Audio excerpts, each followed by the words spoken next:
आइए मुद्दे पे आते हैं। दरअसल क्या है, बॉडी फ्लूइड और सर्कुलेशन के अंदर जब हम बात करते हैं तो इसके अंदर का जो सबसे इंपॉर्टेंट कंपोनेंट है ना, वो है ब्लड। क्या है? ब्लड। अब आपको पता है कि आपकी बॉडी में न्यूट्रिएंट आप डाइजेस्टिव सिस्टम के थ्रू लेते हैं, ऑक्सीजन आप लंग्स के थ्रू लेते हैं, लेकिन वो एक सीमित एरिया के अंदर ही मौजूद है।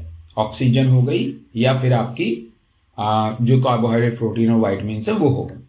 लेकिन आपकी पूरी सेल को, आपकी पूरी बॉडी के सेल को जो है वो न्यूट्रिएंट की रिक्वायरमेंट होती है अपने मेटाबॉलिक एक्टिविटीज़ को चलाने के लिए, एटीपी को जनरेट करने के लिए, और इन सभी के लिए हमको इन दो बेसिक चीज़ों की ज़रूरत होती है, जैसे कि मैंने बताया आपको, न्यूट्रिएंट्स एंड ऑक्सीजन की।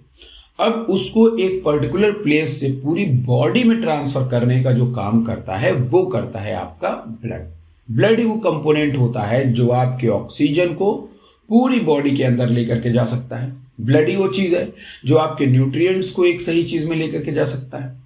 तो हर एक एनिमल, जितने भी आप एनिमल्स देखते हैं, आप जितने भी एनिमल की बातें करेंगे, चाहे वो लोअर एनिमल हो या हायर एनिमल हो, उनके अंदर एक ट्रांसपोर्ट सिस्टम जो है वो ज़रूर एग्जिस्ट करता है, और उसी ट्रांसपोर्ट सिस्टम की हेल्प से वो अपने बॉडी के अंदर चीज़ों को ट्रांसपोर्ट करते हैं। अब कुछ जो लोअर एनिमल हैं उनके अंदर वो ब्लड वाली चीज़ें नहीं है, उनके अंदर ब्लड की जगह कुछ और थी। जैसे अगर मैं हीमोग्लोबिन की बात करूंगा तो वो एनालिड्स और वर्टिब्रेट्स में देखने को मिलती है। हीमोसाइन की बात करूंगा वो मोलस्क और आर्थ्रोपोड में देखने को मिलती है। क्लोरीन की बात करूंगा वो एनालिड्स में देखने को मिलती है। मोलस्क में पिनाग्लोबिन देखने को मिलती है।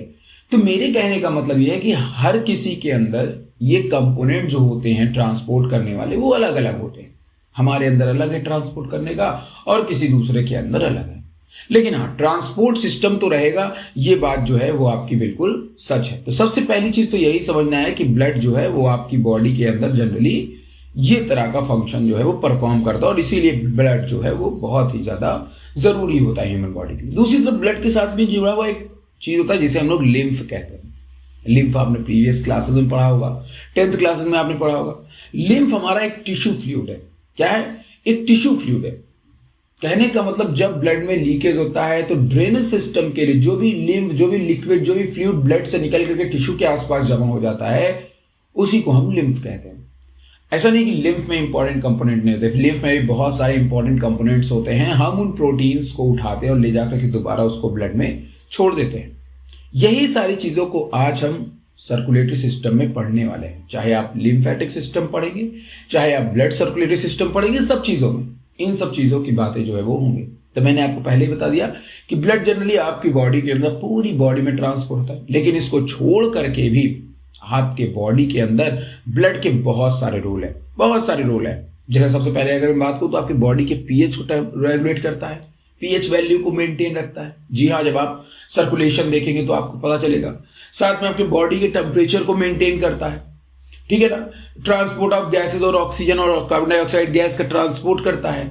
न्यूट्रिएंट का ट्रांसपोर्ट करता है। एंडोक्राइन सिस्टम में हार्मोन्स को ट्रांसपोर्ट करता है। हीट से हमें बचाता है, वेस्टेज को बाहर करता है, प्रोटेक्शन करता है। जो भी हार्मफुल चीज हमारे कंपोनेंट हमारी बॉडी के अंदर आ रहे हैं उनसे हमको प्रोटेक्ट करता है। फैगोसाइटिक एक्टिविटीज करता है, जैसे कोई भी बैक्टीरिया पैथोजन आया उनको अपने अंदर लेकर के उनको खत्म कर देना। तो ये सारे जो मैकेनिज्म होते हैं, ये सारे के सारे जो है वो आपके ब्लड के थ्रू परफॉर्म किए जाते हैं। अब जनरली जब हम ब्लड की बात करते हैं तो ब्लड एक तरह का कनेक्टिव टिश्यू है। जब ब्लड एक कनेक्टिव टिश्यू है, और ब्लड केवल इसमें सेल्स मौजूद नहीं होती है, ब्लड सेल्स के साथ में हमारी ब्लड में प्लाज्मा ही मौजूद है। कि जब भी मैं आपसे ब्लड की बात करूंगा तो आपको लगेगा एक रेड कलर की इमेज आएगी, राइट, क्योंकि कलरफुल इमेजेस आप पहले इमेजिन कर लेते हो। तो जब आप ब्लड को देखते हो तो blood not only made up from RBC, they are made up from lots of other cells and plasma. तो हमारी ब्लड में जो 55% होता है वो हमारे प्लाज्मा का होता है, 50 to 55, और 45 जो परसेंटेज होता है वो होता है हमारे आरबीसी, डब्ल्यूबीसी और प्लेटलेट्स का।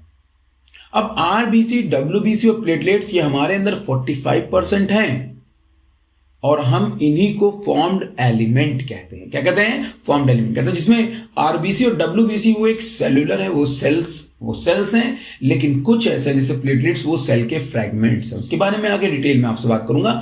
तो इन सब चीजों के बारे में आपको जानते रहना चाहिए। सबसे पहले हम बात करते हैं प्लाज्मा की। जब हम प्लाज्मा की बात करते हैं तो प्लाज्मा हमारी ब्लड का 55% भाग बनाता है। ब्लड का 55% जो पोर्शन है वो प्लाज्मा का होता है। लेकिन आखिर इस प्लाज्मा में ऐसा होता है क्या? इस प्लाज्मा में दरअसल 90 to 92% वाटर होता है। क्या होता है? वाटर।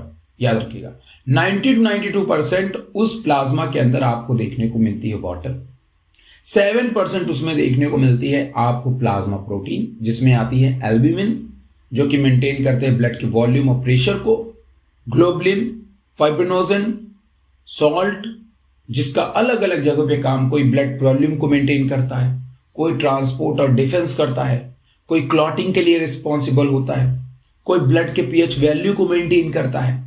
तो अलग अलग टाइप के जो आपके ब्लड सेल्स हैं, जो ब्लड है या ब्लड प्रोटीन्स हैं या प्लाज्मा प्रोटीन्स हैं, वो उनका अपना अलग अलग रोल आपके ब्लड के अंदर ही देखने को मिलता है। साथ में हमारे प्लाज्मा में गैसेस भी मौजूद होती हैं, न्यूट्रिएंट जैसे लिपिड, प्रोटीन, कार्बोहाइड्रेट, ग्लूकोज, ये सब मौजूद होता है। हार्मोन्स मौजूद होता है, हार्मोन्स एंड वाइटामिन मौजूद है। कार्बोहाइड्रेट में करिएगा, ग्लूकोज करिएगा, और नाइट्रोजन वेस्ट। भाई हमारा जो भी ब्लड के अंदर जो भी वेस्ट प्रोडक्ट है वो किडनी में फिल्टर होने के लिए जाता है। अब ब्लड सब के अंदर अलग अलग है तो न्यूट्रिएंट वेस्ट भी अलग हो सकता है। किसी में यूरिया होगा, किसी में यूरिक एसिड होगा। तो मेरे कहने का टोटली सी बात इतनी है कि आप ही के ब्लड के अंदर पाई जाने वाली प्रोटीनों में एल्ब्यूमिन, ग्लोबुलिन और फिब्रिनोजन के साथ में जो सॉल्ट है, इनका ब्लड के प्लाज्मा में अपना एक अलग से रोल है। और वो रोल मैंने आपके सामने मेंशन कर दिया कि एल्ब्यूमिन ब्लड प्रेशर और वॉल्यूम के लिए, ग्लोबुलिन ट्रांसपोर्ट एंड डिफेंस के लिए। बगल में आपको चार्ट दिख रहा होगा। तो ये प्लाज्मा है। जब आप ब्लड को लेते हो, ब्लड को ऐसे शेक करते हैं, ब्लड को शेक करने के बाद ब्लड को छोड़ दीजिए। ब्लड को छोड़ने के बाद ऊपर की तरफ एक लेयर, सुपरनेटेड जो लेयर ऊपर की तरफ है, वही प्लाज्मा होती है, जो थोड़ा येलोविश कलर की है, कलरलेस टाइप की होगी, वो येलोविश कलर की। फिर उसके बाद नीचे जितने भी एलिमेंट होते हैं उसमें प्लेटलेट्स, WBC, RBC, ये सब होते हैं नीचे की तरफ। बात समझ में? मतलब दोनों लेयर अलग। तो जो लेयर अलग हो रही है ना ऊपर साइड में, थोड़ा ज्यादा अमाउंट में है, वही है आपकी प्लाज्मा। क्या है? प्लाज्मा। तो ये है प्लाज्मा के बारे में मैंने आपको यहाँ पे बताया कि भाई प्लाज्मा में फाइब्रिनोजन, ग्लोबुलिन और एल्ब्यूमिन जैसी प्रोटीन्स आती हैं। साथ में इसमें बहुत सारे आयन आते हैं, जैसे sodium ion, calcium ion, magnesium ion, SCO3 का बहुत इंपॉर्टेंट रोल है भाई। बाइकार्बोनेट जो कार्बन डाइऑक्साइड ट्रांसपोर्ट के लिए काम करेगा। क्लोरीन का ट्रांसपोर्ट सिस्टम में बहुत बड़ा रोल है। सोडियम, पोटेशियम, मैग्नीशियम तो भाई हमारी बॉडी के लिए जरूरी होता है। तो ये सारे के सारे जो फंक्शंस हैं, ये ब्लड ही ऑपरेट कर रहा है, इसको ब्लड ही ट्रांसपोर्ट करने का काम कर रहा है। अब आगे आते हैं फॉर्म्ड एलिमेंट के बारे में बात करते हैं। जैसा कि मैंने कहा कि आपकी बॉडी का, आपके ब्लड का जो फॉर्म्ड एलिमेंट है वो है आपका RBC, WBC, प्लेटलेट्स। RBC जिसे हम एरिथ्रोसाइट्स कहते हैं, WBC जिसे हम ल्यूकोसाइट्स कहते हैं, और प्लेटलेट जिसे हम लोग जनरली थ्रोम्बोसाइट्स के नाम से जानते हैं। लेकिन इसमें ये चीजें हमें नहीं जाननी है। हमें ये चीजें जाननी है कि आखिर इन सभी चीजों का रोल क्या होता है। तो आइए, बगल में एक चार्ट आपको दिख रहा हो। RBC जो होता है वो हमारी ब्लड के अंदर केवल उसका वन फंक्शन होता है। क्या होता है उसका फंक्शन? की चीजों को ट्रांसपोर्ट करना। ऐसा क्यों? वो चीजों को ट्रांसपोर्ट ही क्यों कर रही है? वो एक सेल है, वो कुछ और भी कर सकती है? नहीं, वो और कुछ नहीं कर सकती, क्योंकि जो हमारी RBC होती है उस RBC में न्यूक्लियस प्रेजेंट नहीं होता। मैच्योर RBC के अंदर न्यूक्लियस आपको देखने को नहीं मिलता है। और जिस सेल में न्यूक्लियस प्रेजेंट नहीं होगा, बात याद रखिएगा कि जिस सेल में न्यूक्लियस प्रेजेंट नहीं होगा वो सेल अपने से कोई फंक्शन परफॉर्म करे, ये बड़ी दिक्कत है। तो इसका केवल एक काम होता है, ये कंटेन करता है, RBC कंटेन हीमोग्लोबिन। और हीमोग्लोबिन दो चीज से बना है, हीम और ग्लोबिन प्रोटीन। हीम जो होता है वो है iron, and iron have tendency to bind with oxygen and give it a red colour. वो रेड कलर देता है जब वो ऑक्सीजन से बाइंड करता है। तो इसीलिए जब भी हम लोग ब्लड को देखते हैं या RBC को देखते हैं तो RBC जनरली हमको रेड दिखाई देता है, क्योंकि दरअसल वो आयरन से जो हमारे जो ब्लड के अंदर जो ऑक्सीजन है वो आयरन से बाइंड किया हुआ है। तो इसलिए यहां पे हमें वो रेड कलर का अपीयरेंस देता है। उसका केवल एक काम है, ब्लड उसको, बॉडी उसको पंप करता है, हार्ट उसे पंप करता है और वो पूरी बॉडी के अंदर जो है वो ट्रांसपोर्ट होता रहता है। तो ये चीजें सबसे पहले आपको ध्यान में रखनी। अब यहां पे अगर मैं बात करता हूं तो सभी की सभी ब्लड, जितनी भी सेल ब्लड है, all types of blood cells या fragment, this is made up from hematopoietic cell. क्या? Hematopoietic cell. अब what is this hematopoietic cell? These hematopoietic cell have multi-potential to divide and make a different cells। कहने का मतलब ये है कि ये हेमाटोपोएटिक सेल एक तरह की स्टेम सेल है जो आपके हर तरीके के ब्लड को बनाने के लिए, WBC के सारे टाइप्स हेमाटोपोएटिक सेल से आते हैं, RBC हेमाटोपोएटिक सेल से आता है, प्लेटलेट्स हेमाटोपोएटिक सेल से आता है। ये सारी की सारी जो सेल्स बनी है ये एक ही सेल से बनी है जिसका नाम है हेमाटोपोएटिक सेल। और ये हेमाटोपोएटिक सेल जो है वो प्रेजेंट होता है आपके बोन मैरो में। कहां पे? बोन मैरो में मौजूद होता है, रेड बोन मैरो में। और वहीं से ये जब सेल निकलती हैं तो आपके ब्लड बनते हैं और ये हर बार बनते हैं। कोई ब्लड 3 महीने में बनता है, कोई ब्लड 1 हफ्ते में बनता है। तो ये ब्लड हर बार बनते हैं और हर बार मरते हैं। वही हाल आरबीसी का है। आरबीसी बाइकॉन्केव शेप की होती है और तकरीबन इसकी जो लाइफ स्पॉन होती है वो 100 से 120 दिनों के बीच होती है। और इनके नंबर की मैं बात करूं तो 4 से 6 लाख के बीच में ये आपकी बॉडी के अंदर होते हैं एमएमक्यू के हिसाब से। इनका काम होता है ऑक्सीजन और कार्बन डाइऑक्साइड को ट्रांसपोर्ट करना। ये इनका मेन बेसिक सा फंक्शन। और जब ये 3 महीने बाद मरते हैं तो ये जहां मरते हैं उसका नाम है ग्रेवयार्ड ऑफ आरबीसी। ये है आपका आरबीसी का एक सिमिलर सा थोड़ा सा फंक्शन और थोड़ा पैटर्न। अगर हम डब्ल्यूबीसी को लें तो डब्ल्यूबीसी में भाई बहुत डाइवर्सिटी। डब्ल्यूबीसी में डाइवर्सिटी बहुत ज्यादा है क्योंकि डब्ल्यूबीसी कई टाइप्स के जो है वो आपको देखने को मिलते हैं। डब्ल्यूबीसी को हमने 2 पार्ट में डिवाइड किया, ग्रेन्युलोसाइट्स और एग्रेन्युलोसाइट्स, या ग्रेनुलर ल्यूकोसाइट्स और एग्रेनुलर ल्यूकोसाइट्स। ग्रेनुलर ल्यूकोसाइट में 3 आते हैं, इओसिनोफिल, बेसोफिल, न्यूट्रोफिल। इओसिनोफिल को हम इओसिनोफिल कहते हैं क्योंकि वहां पे एक पिगमेंट मौजूद होता है जिसका नाम है इओसिन। क्या नाम है? इओसिन। वो रेड और ऑरेंज कलर का हमें थोड़ा सा देखने को मिलता है। जब ये जनरली हमारी बॉडी के अंदर एलर्जिक कंडीशंस को, जैसे आस्थमा है, फीवर वगैरह में मदद करता है और साथ में बहुत सारे इंटरनल पैरासाइट्स हैं, उनसे जो है वो हमें प्रोटेक्ट करने का काम जो है वो इओसिनोफिल का होता है। दूसरी तरफ बेसोफिल होता है। बेसोफिल हिस्टामिन रिलीज करवाता है बॉडी में जो एलर्जिक रिएक्शन के लिए रिस्पॉन्सिबल होता है। तो इसीलिए यहां पे आपके, और साथ में हिपैरिन का मतलब फैट मॉलिक्यूल्स को ब्लड से रिमूव करना। तो बेसोफिल एक अलग तरह का है। न्यूट्रोफिल की जब आप बात करेंगे तो न्यूट्रोफिल वो भी भाई साहब आपका ग्रेनुलोसाइट्स में आता है। न्यूट्रोफिल थोड़ा छोटा होता है, ठीक है ना, इनकी एज उतनी ज्यादा नहीं होती है। नंबर ऑफ लोब्स जो होते हैं वो इनमें थोड़े ज्यादा होते हैं, ठीक है ना। तो इसी तरह एक ग्रेनुलोसाइट को जब आप आएंगे तो उसमें बी लिम्फोसाइट, टी लिम्फोसाइट और मोनोसाइट्स आएंगे। बी, टी लिम्फोसाइट और मोनोसाइट जो हैं वो आपके क्या हैं? वो आपके ए ग्रेनुलोसाइट्स के अंदर जो है वो रखे जाते हैं। तो डब्ल्यूबीसी के अंदर बहुत सारी वेराइटीज हैं।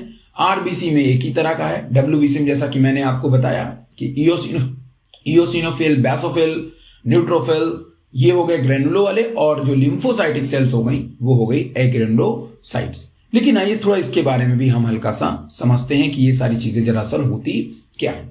तो जब आप देखते हैं अपने वाइट ब्लड सेल्स को, तो वाइट ब्लड सेल्स के अंदर क्या होता है कि आपको सबसे पहले जो ग्रेनुलोसाइट दिखता है वो आपके साइटोप्लाज्म ग्रेनुलोसाइट, इसमें ग्रेनुल मौजूद होते हैं और इनकी जो लाइफ स्पॉन होती है वो 12 घंटे से 3 दिन की होती है। ये तकरीबन हमारे डब्ल्यूबीसी का, मैंने कहा ब्लड का, डब्ल्यूबीसी का 60 से 65% भाग है। तो मतलब सबसे ज्यादा हमारे जो उसमें मौजूद होते हैं वो होते हैं न्यूट्रोफिल्स। सबसे ज्यादा कौन होता है? न्यूट्रोफिल्स होता है।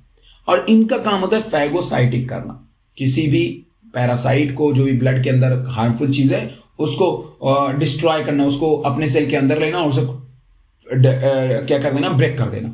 इओसिनोफिल न्यूक्लियस बाइलोब्ड होता है, इसमें इओसिन मौजूद होता है। ये तकरीबन 1 से 3% होते हैं आपके डब्ल्यूबीसी का, 1 to 3% जो है वो इओसिनोफिल बनाता है।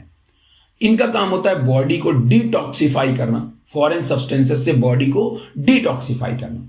और ये सारे के सारे ग्रेनुलोसाइट्स हैं। और बेसोफिल जो होता है वो, उसके न्यूक्लियस होते हैं वो बाइलोब्ड होते हैं। क्या होते हैं? बाइलोब्ड। मतलब उसमें केवल 2 लोब आपको देखने को मिलते हैं, जिसको देख करके आप पहचान सकते हो ये बाइलोब्ड न्यूक्लियस है और ये आपका क्या है? बेसोफिल है। और इसमें जो केमिकल होता है जिसके कारण का कलर आता है वो है हीमेटोजाइलिन। और ये तकरीबन आपके डब्ल्यूबीसी का 0.5 से 1% बनाने का काम डब्ल्यूबीसी का इसका होता है। Release anticoagulant heparin. हिपैरिन जो होता है वो हमारे ब्लड में कोगुलेशन या ब्लड का थक्का या ब्लड को कहीं जमने नहीं देता है। तो हिपैरिन को जो बनाने का रिलीज करने का काम है वो है बेसोफिल। बच्चे हिपैरिन और हिस्टामिन, हिस्टामिन जब वर्ड आता है तो वहां पे एलर्जिक रिएक्शन वर्ड आता है, लेकिन हिपैरिन वर्ड है तो ब्लड के कोगुलेशन को बढ़ाने का काम करता है। ये बातों को ध्यान रखिएगा। दूसरा जो टाइप है डब्ल्यूबीसी का वो है ए ग्रेनुलोसाइट, जिसमें आती हैं मोनोसाइट और लिम्फोसाइट। मोनोसाइट्स 3 to 9% डब्ल्यूबीसी का होती है मोनोसाइट्स, इनका काम भी फैगोसाइटिक का होता है। और लिम्फोसाइट जो है वो दूसरे सबसे ज्यादा ब्लड होती हैं, जिसमें आपको 25 से 33% देखने को मिलती हैं, और इनका जो मेन फंक्शन होता है वो प्रोवाइड इम्यून रिस्पॉन्स। आपकी बॉडी के अंदर जो भी एंटीबॉडीज वगैरह को प्रोड्यूस करना है, उस एंटीबॉडीज को प्रोड्यूस करने का जो काम करती हैं वो करती हैं आपकी डब्ल्यूबीसी। तो डब्ल्यूबीसी का एक सूत्री कार्यक्रम है, या तो आपके इम्यून सिस्टम को प्रोटेक्ट करेंगी, या तो फॉरेन पार्टिकल्स को मारेंगी, या तो आपकी बॉडी में एलर्जिक रिएक्शन को कॉज करेंगी, या तो फिर आपकी बॉडी में हिपैरिन वाला जो मैंने फंक्शन बताया वो। ये 3-4 फंक्शन आपको डब्ल्यूबीसी के हमेशा ध्यान में रखने। और ये डब्ल्यूबीसी हमारा एक फॉर्म्ड एलिमेंट है, जो कि तकरीबन हमारी बॉडी में 6000 से लेकर के 8000 mm³ तक होता है। ठीक है, 6000 to 8000। अब डब्ल्यूबीसी की सेल थोड़ी बड़ी भी होती है, इनके पास न्यूक्लियस भी होता है, तो ये इनकी लाइफ स्पॉन उतनी ज्यादा नहीं होती है। इसको आपको जनरली जो है वो मान करके चलना है। अगला आता है प्लेटलेट्स। जैसा कि मैंने कहा कि प्लेटलेट्स को लोग सेल मानते हैं। प्लेटलेट्स एक तरह की सेल ही नहीं है। प्लेटलेट्स एक सेल फ्रेगमेंट है जिसे हम लोग थ्रोम्बोसाइट्स कहते हैं, बिकॉज यहां पे एक प्रोटीन प्रेजेंट होती है जिसको हम लोग प्रोथ्रोम्बिन कहते हैं। इसी प्रोथ्रोम्बिन जब थ्रोम्बिन में कन्वर्ट होती है तो वो बनाती है आपकी ब्लड क्लॉटिंग करने के लिए फाइब्रिनोजन, या फाइब्रिनोजन को कन्वर्ट करती है फाइब्रिन में, जो कि ब्लड क्लॉटिंग के लिए जरूरी होता है। और ये सारी की सारी ब्लड, प्लेटलेट्स या कुछ भी हो, ये एक स्पेशल सेल हिमेटोपोएटिक सेल, और हिमेटोपोएटिक सेल ही बनाता है मेगा कैरियोसाइट्स। जैसे मैंने कहा उसका काम है डब्ल्यूबीसी का बनाना, आरबीसी का बनाना, वैसे ही बोन मैरो से एक एक्स्ट्रा सेल बनती है जिसे हम कहते हैं मेगा कैरियोसाइट। बड़ी सेल होती है, यही सेल के फ्रैगमेंट से आपके बनते हैं प्लेटलेट्स, और जिसमें तकरीबन कितने प्लेटलेट्स बन सकते हैं, तकरीबन 1.5 लाख से 3.5 लाख तक mm³ तक प्लेटलेट्स जो है वो नॉर्मल ह्यूमन बीइंग में होना चाहिए। प्लेटलेट्स बहुत तरह के सब्सटेंसेस को रिलीज करते हैं, जैसे इनसे अटैचमेंट बहुत तरह के फैक्टर्स होते हैं, और वो सारे फैक्टर जब मिलते हैं तो ब्लड क्लॉटिंग के लिए रिस्पॉन्सिबल होते हैं, जिसके बारे में आगे अलग से बात करूंगा।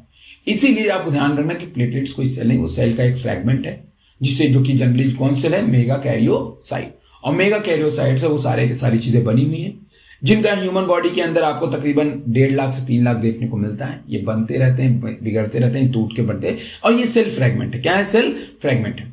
और अगर किसी के अंदर प्लेटलेट्स को बनाने वाली सेल्स नहीं होंगी तो उनको एक डिसऑर्डर हो जाता है जिसको हम हीमोफीलिया कहते हैं, या जिनके अंदर जो प्लेटलेट्स जो ब्लड की क्लॉटिंग करने वाले जो भी फैक्टर्स अगर वो एब्सेंट हुए तो उन्हें हीमोफीलिया डिजीज हो जाती है।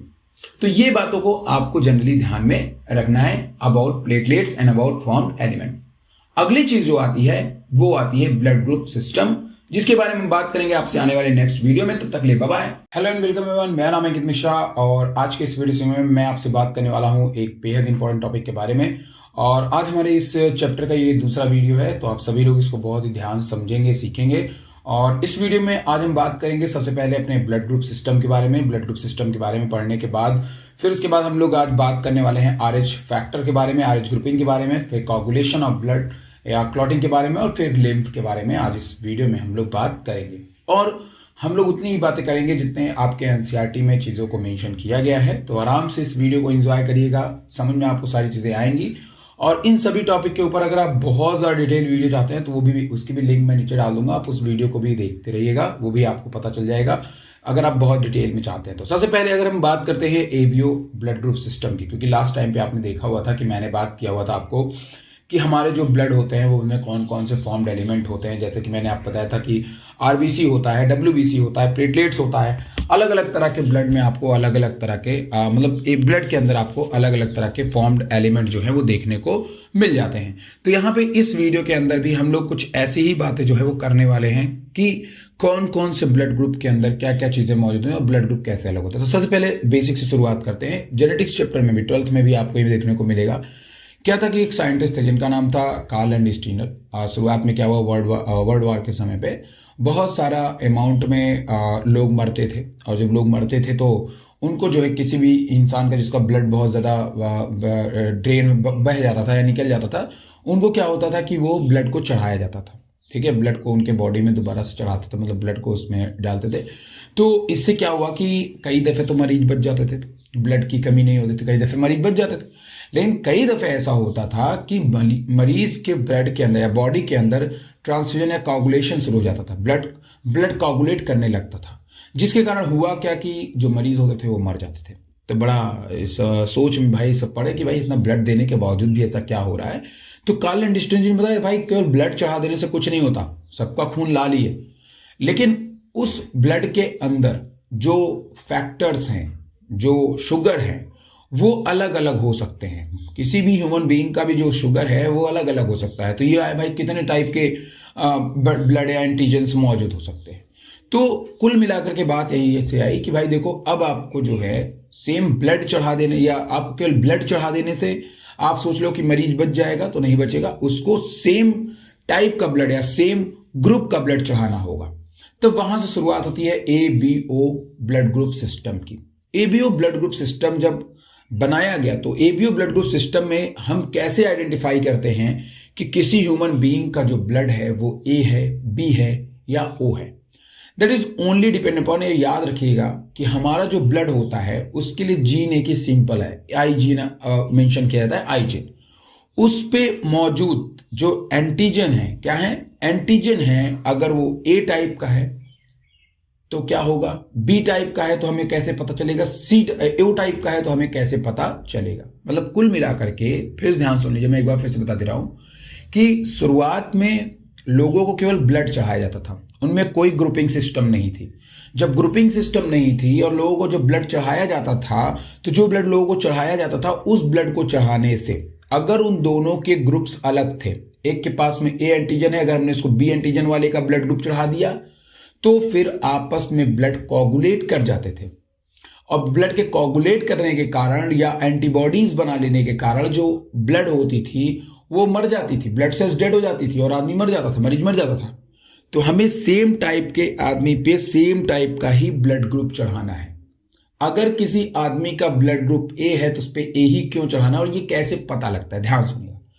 जब हमने देखा कि ए ब्लड ग्रुप के सिस्टम को, जब हमने ए ब्लड ग्रुप सिस्टम वाले ह्यूमन बीइंग को लिया, उसके ब्लड को निकाला और उसके ब्लड को हमने देखा, तो ए ब्लड ग्रुप वाले में हमको शुगर के सारे स्ट्रक्चर सेम दिखे, शुगर के चारों स्ट्रक्चर सेम दिखे, फ्रक्टोज सेम है, गैलेक्टोज सेम है, और आपका जो है, लेकिन उसके अंदर एक जो शुगर है वो हमें ए ग्रुप के अंदर ऐसा दिखा जो हमें तीनों किसी ग्रुप में देखने को नहीं मिला, ओ को छोड़ करके।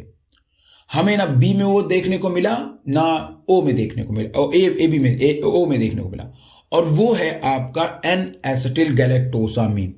एन एसिटिल गैलेक्टोसामीन एक ऐसा शुगर है जो केवल और केवल ए में एग्जिस्ट करता है। तो जिसके भी ब्लड में एन एसिटिल गैलेक्टोसामीन है, इसका मतलब उसका ब्लड ग्रुप ए होगा। इतनी बात क्लियर।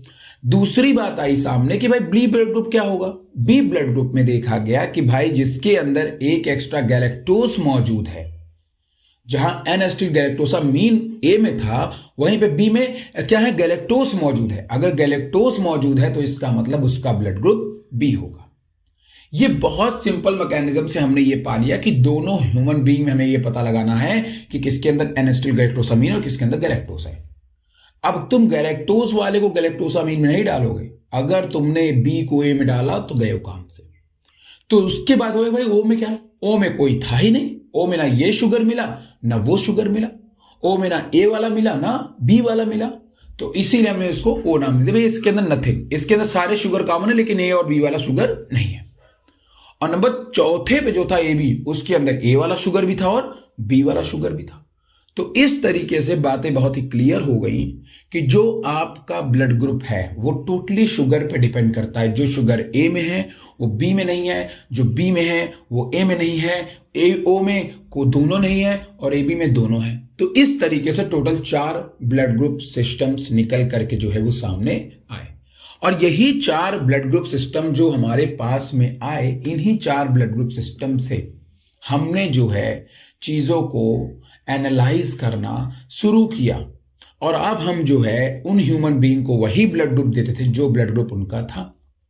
लेकिन सवाल इस बात का आया कि जब हमको ब्लड ग्रुप देते थे, लेकिन उसके पहले मैं एक बात आपको और बता दूं कि ओ जो होता है हमारा, ओ ब्लड ग्रुप जो होता है हमारा, वो कहलाता है यूनिवर्सल डोनर। क्योंकि भाई साहब उसके पास तो कोई शुगर है ही नहीं है, ना उसके पास ए है ना उसके पास बी है, तो वो जिसको भी ब्लड देगा वो दूसरे का ब्लड उसको आइडेंटिफाई नहीं कर पाएगा, उसको लगेगा यार कुछ है नहीं है, तो ये तो कॉमन चीज है। क्योंकि वो जितने शुगर ओ में होते हैं उतने शुगर बाकियों में पहले से मौजूद है। देखो बॉडी हमारा जो ब्लड है वो उसको डिटेक्ट करता है कि जो हमारे पास नहीं वो कैसे यहां से आ गया, तो हमारी बॉडी इसको डिटेक्ट कर लेती है। लेकिन ओ के पास तो दोनों नहीं है, तो उसको कुछ नया दिखने को ही नहीं मिला, तो ओ को सारे ब्लड ग्रुप ले लेते हैं। लेकिन एबी में क्या है, एबी में क्या, अगर किसी का ब्लड ग्रुप बी है उसको एबी दे दिया तुमने, उसको तुमने क्या दे दिया, उसको तुमने एबी दे दिया। और जो आपका एबी ब्लड ग्रुप है वो यूनिवर्सल रेसिपिएंट है, वो सबका ले लेगा।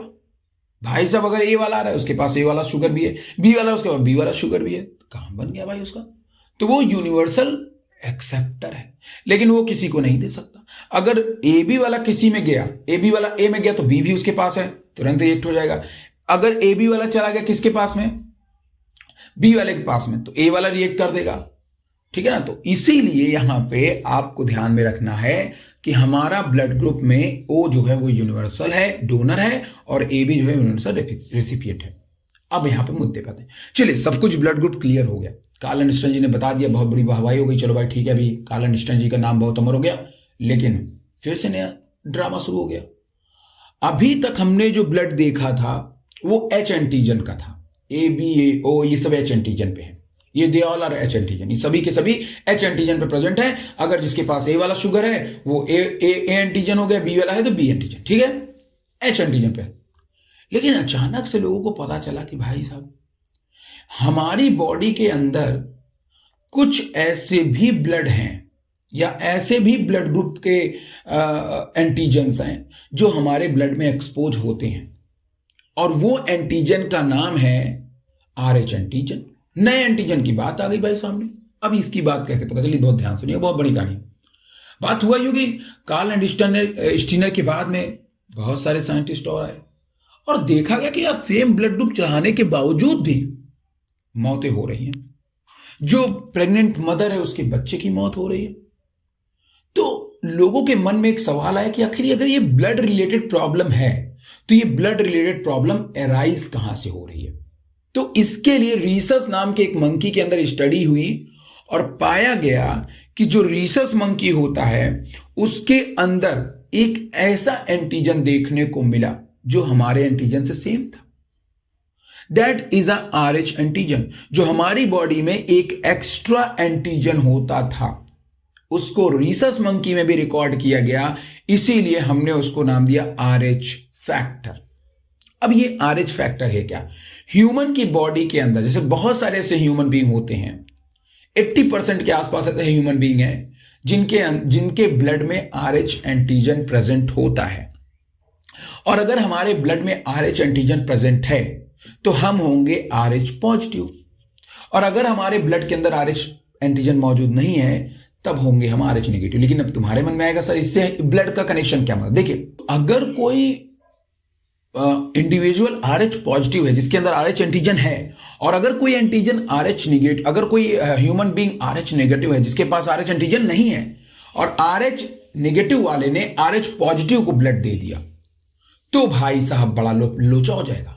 RH पॉजिटिव वाला जो है वो RH नेगेटिव के खिलाफ एंटीबॉडीज बनाएगा। रिमेंबर एंटीबॉडीज गाइस, एंटीबॉडीज का काम होता है आपकी बॉडी के अंदर आने वाले फॉरेन पार्टिकल को मारना, फॉरेन पार्टिकल को मारना। और हमारी बॉडी में जो चीज नहीं होती है ना, अगर वो चीज बाहर से आ रही है तो हमारी बॉडी को लगता है कि कोई ना कोई फॉरेन पार्टिकल आ रहा है जिसके लिए हमारी बॉडी नहीं बनी है। तो हमारी बॉडी के अंदर RH पॉजिटिव है और जहां से ब्लड आ रहा है वो RH नेगेटिव है। RH पॉजिटिव के खिलाफ RH नेगेटिव के खिलाफ हमारी बॉडी RH पॉजिटिव बनाना, RH नेगेटिव का एंटीबॉडी बनाना शुरू कर देगी और वो एंटीबॉडी जाकर के RH नेगेटिव को मार देगी। तब यहां समझ में आया कि भाई अब केवल और केवल ब्लड ग्रुप सेम नहीं होना चाहिए, अब RH एंटीजन भी सेम होना चाहिए, ताकि जब हम जिसको ब्लड चढ़ाएं पता हो कि वो RH पॉजिटिव है या फिर RH नेगेटिव है। तो तो ये नई चीज जो है वो जब सामने आई लोगों के मन में, तो भाई साहब बहुत बड़ी चीजें जो है वो होनी शुरू हो गई। तो अब मेरी बात को आप बहुत ही गौर से सुनेंगे। तो क्या हुआ कि प्रेग्नेंट वीमेन के अंदर का केस आप पहले समझ जाएंगे तो आपको पता लग जाएगा। इतनी बात तो आपको समझ में आएगी होगी कि RH पॉजिटिव में RH नेगेटिव वाला नहीं आना चाहिए, वरना जो है RH पॉजिटिव वाला उसके खिलाफ एंटीबॉडी बनाएगा। लेकिन प्रेग्नेंट वीमेन के अंदर एक डिजीज देखने को मिली जो इसी RH से रिलेटेड थी। उस डिजीज का नाम था एरिथ्रोब्लास्टोसिस फिटेलिस। एरिथ्रोब्लास्टोसिस फिटेलिस जो है ये एक ऐसी डिजीज थी जो कि एक प्रेग्नेंट वीमेन से एक बच्चे के अंदर जो है वो कॉज हो रही थी। ये बहुत इंपॉर्टेंट डिजीज थी। तो आइए इसके बारे में हम थोड़ा सा बात कर लेते हैं। क्या होता है कि जब कोई प्रेग्नेंट, जब मान लो कि एक आदमी है जो RH पॉजिटिव है, उसकी शादी एक औरत से हुई जो RH नेगेटिव है। RH पॉजिटिव फादर और RH नेगेटिव मदर, दोनों की शादी के बाद जो बच्चा हुआ वो बच्चा RH पॉजिटिव हो गया, मतलब वो फादर को चला गया। अब बच्चे के अंदर जो ब्लड है वो RH पॉजिटिव वाला और मां जो है वो RH नेगेटिव वाली, और बच्चा बन किस में रहा है? मां के अंदर।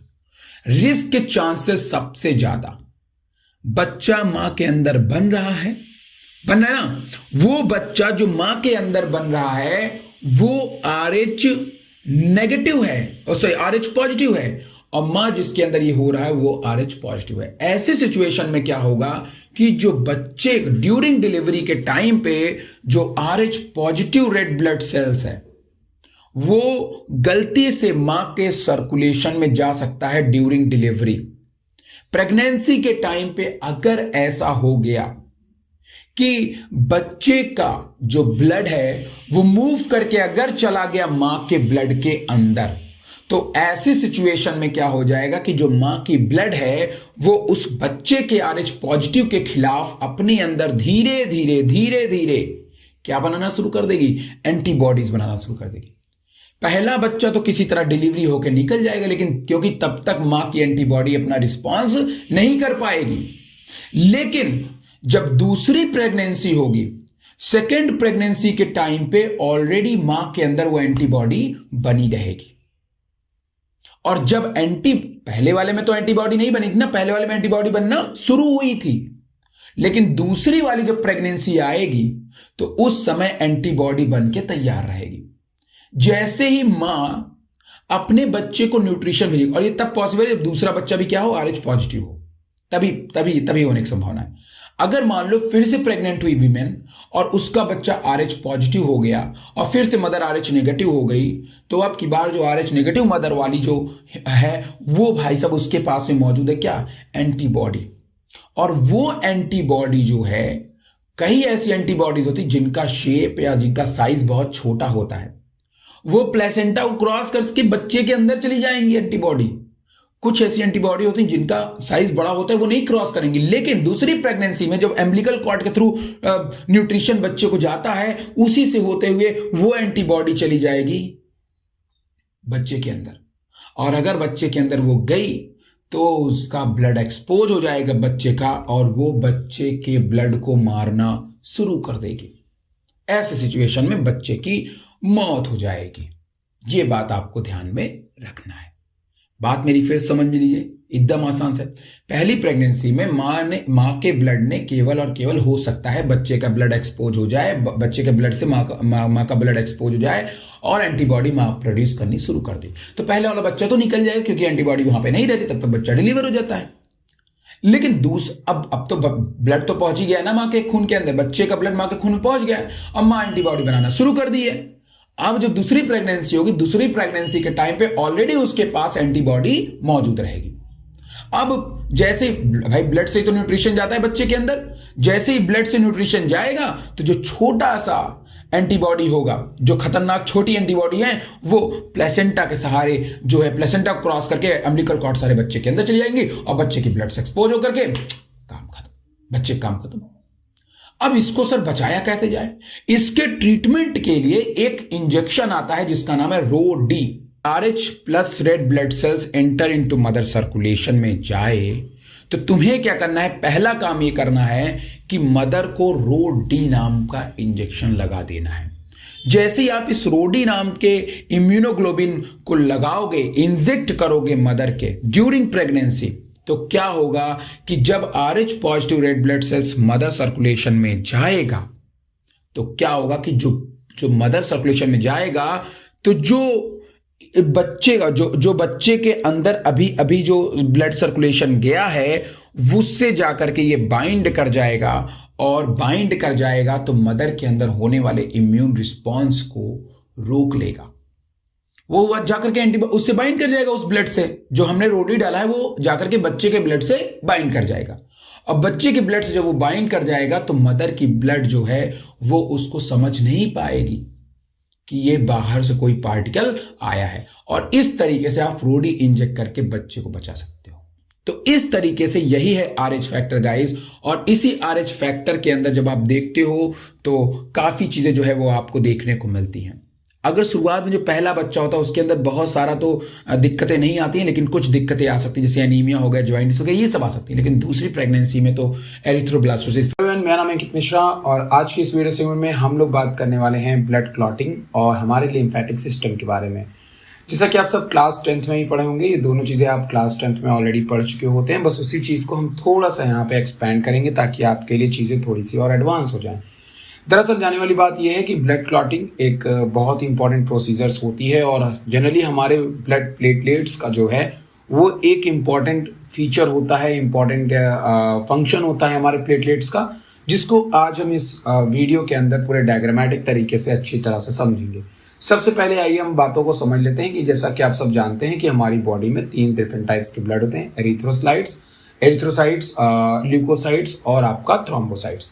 थ्रोम्बोसाइट्स जो होता है उसी को जनरली हम लोग प्लेटलेट्स के नाम से जानते हैं। प्लेटलेट्स मेगा कैरियोसाइट्स के फ्रैगमेंट से बनी हुई ब्लड सेल्स होती हैं, जिनकी अपनी कुछ इंपॉर्टेंट चीजें होती हैं, जिसके बारे में हम इस वीडियो में मेंशन करेंगे। दरअसल प्लेटलेट्स का काम होता है कि आपकी बॉडी के अंदर ब्लड क्लॉटिंग करना। आप जनरली देखते हो कि जब भी आपको चोट लगती है तो चोट लगने के बाद आपके बॉडी के या आपके जो घाव होता है, जो कट्स होते हैं, वहां पे थोड़ा सा ब्लड का एक सीरम टाइप का जमा हो जाता है, ब्राउन कलर का एक क्लॉटिंग जमा हो जाती है। दरअसल वही जो क्लॉटिंग होती है, उसी क्लॉटिंग को जनरली हम लोग जो है क्या बोलते हैं, ब्लड क्लॉटिंग कहते हैं। अब ये ब्लड क्लॉटिंग क्या होती है, इस ब्लड क्लॉटिंग में कौन कौन से फैक्टर्स मौजूद होते हैं, पहले उसकी बात करते हैं। देखिए, बात ये होती है कि जब हम लोग ब्लड क्लॉटिंग को देखते हैं तो जब भी आपकी ब्लड रप्चर होती है, तो ब्लड के रप्चर होने के बाद में वहां पे आपको RBC भी देखने को मिलती है, उसी ब्लड में आपको प्लेटलेट्स भी देखने को मिलती है। मतलब एक तो आपकी RBC होती है और दूसरे नंबर पे आपकी क्या होती है, प्लेटलेट्स होती है। ठीक है, अब प्लेटलेट्स और RBC को छोड़ करके भी वहां पे बहुत सारे क्लॉटिंग फैक्टर्स जो होते हैं वो मौजूद होते हैं, लेकिन उन्हें एक्टिवेट करने का काम, हमारे ब्लड में ही सारे के सारे फैक्टर मौजूद हैं, लेकिन उन्हें एक्टिवेट करने का काम या उसकी शुरुआत जो होती है वो हमारे प्लेटलेट से ही होती है। तो प्लेटलेट से ही उसकी शुरुआत होनी है, प्लेटलेट से ही आपकी ब्लड क्लॉटिंग जो है वो बननी होती है। तो इसी के बारे में हम लोग आज बात करने वाले हैं। जैसा कि आपको डायग्राम में दिख रहा होगा कि सबसे पहले आपको रेड ब्लड सेल्स दिख रही होगी, प्लेटलेट्स दिख रही होगी, साथ में आपको क्लॉटिंग फैक्टर्स भी देखने को मिल रहे हैं। अब यहाँ पे हमारे ब्लड के अंदर कोई एक आध दो क्लॉटिंग फैक्टर नहीं होते, बहुत सारे क्लॉटिंग फैक्टर्स होते हैं, जिसके बारे में इस वीडियो में हम बात करेंगे। मतलब बहुत सारे क्लॉटिंग फैक्टर का मतलब बहुत सारे क्लॉटिंग फैक्टर, तो केवल उनको हम लोग जनरली कैस्केड का भी नाम देते हैं। ठीक है, तो उसके बारे में भी डिटेल में बात करते हैं, आराम से भी बात करते हैं। ठीक है, तो क्लॉटिंग फैक्टर्स होते हैं। तो जनरली जो सबसे इंपॉर्टेंट चीज जो प्लेटलेट्स की होती है वो होती है आपकी, एक तो होती है आपकी थ्रोम्बिन और दूसरी होती है फाइब्रिन। लेकिन अब आपको पता है कि ब्लड हमेशा तो क्लॉट कर नहीं रही है, ब्लड को हमेशा मूवमेंट करना होता है। तो अगर ब्लड को क्लॉट करना है तो ब्लड को क्लॉट करने के लिए ये सभी फैक्टर्स जो फाइब्रिन है या जो थ्रोम्बिन है, ये जो भी थ्रोम्बिन और फाइब्रिन है, ये सभी फैक्टर इन थ्रोम्बिन और फाइब्रिन को एक्टिवेट करने का काम करते हैं। क्योंकि हमारी ब्लड के अंदर जो फाइब्रिन होती है वो फाइब्रिनोजेन के फॉर्म में होती है, और जो थ्रोम्बिन होती है वो थ्रोम्बिनोजेन के फॉर्म में होती है। रिमेंबर, ध्यान रखें कि जहां पे भी हमारी ब्लड वेसल डैमेज होगी उस जगह पे रिपेयरिंग के लिए हमें 2 इंपॉर्टेंट प्रोटीन्स की जरूरत है, एक फाइब्रिन और एक थ्रोम्बिन। लेकिन बात ये होती है कि न तो थ्रोम्बिन और ना ही फाइब्रिन, ये दोनों चीजें हमारे ब्लड में नॉर्मल कंडीशन पे एक्टिवेट नहीं होती हैं। लेकिन जैसे ही हमारी ब्लड वेसल डैमेज होती है, प्लेटलेट्स जो है सिग्नल्स देना शुरू करती है, इंफॉर्मेशन देना शुरू करती है, और प्लेटलेट्स ही इन फैक्टर्स को एक्टिवेट करती है। क्योंकि जब आपकी जो ब्लड की जो एंडोथेलियम वॉल है जब वो डैमेज होती है तो उस वॉल के डैमेज होने के बाद में या उस वेसल के डैमेज होने के बाद में क्या होता है कि वही प्लेटलेट्स आपके कोलेजन फाइबर्स को बनाना और तमाम तरह के फैक्टर्स को एक्टिवेट करने का काम प्लेटलेट्स का होता है। तो प्लेटलेट्स का जनरली यही काम है कि सारे फैक्टर्स को बुलाना ताकि बुला करके फाइब्रिन और आपके थ्रोम्बिन को एक्टिवेट कराना। अब यहाँ पे प्लेटलेट्स दो तरह के पाथवे को गैदर करती है। एक पाथवे तो होता है जो कि आपके सेल के बाद होता है, मतलब कहने का मतलब ये है कि एक पाथवे तो ऐसा है जिसमें कि इंट्रिंसिक कहलाता है और दूसरा पाथवे ऐसा है जो कि एक्सट्रिंसिक कहलाता है। इंट्रिंसिक और एक्सट्रिंसिक का क्या मतलब, अगर मान लीजिए कि आपको चोट ज्यादा लग गई है, टिश्यू डैमेज हो गई है, तो ऐसे कंडीशन में एक्सट्रिंसिक पाथवे भी काम करता है।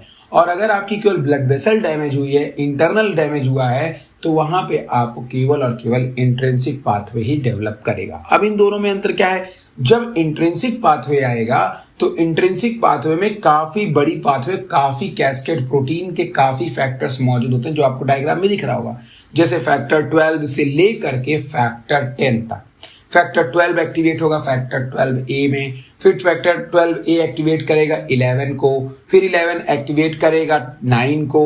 तो इस तरीके से बहुत सारे फैक्टर एक दूसरे को एक्टिवेट करते हैं अगर इंट्रिंसिक डैमेज है तो।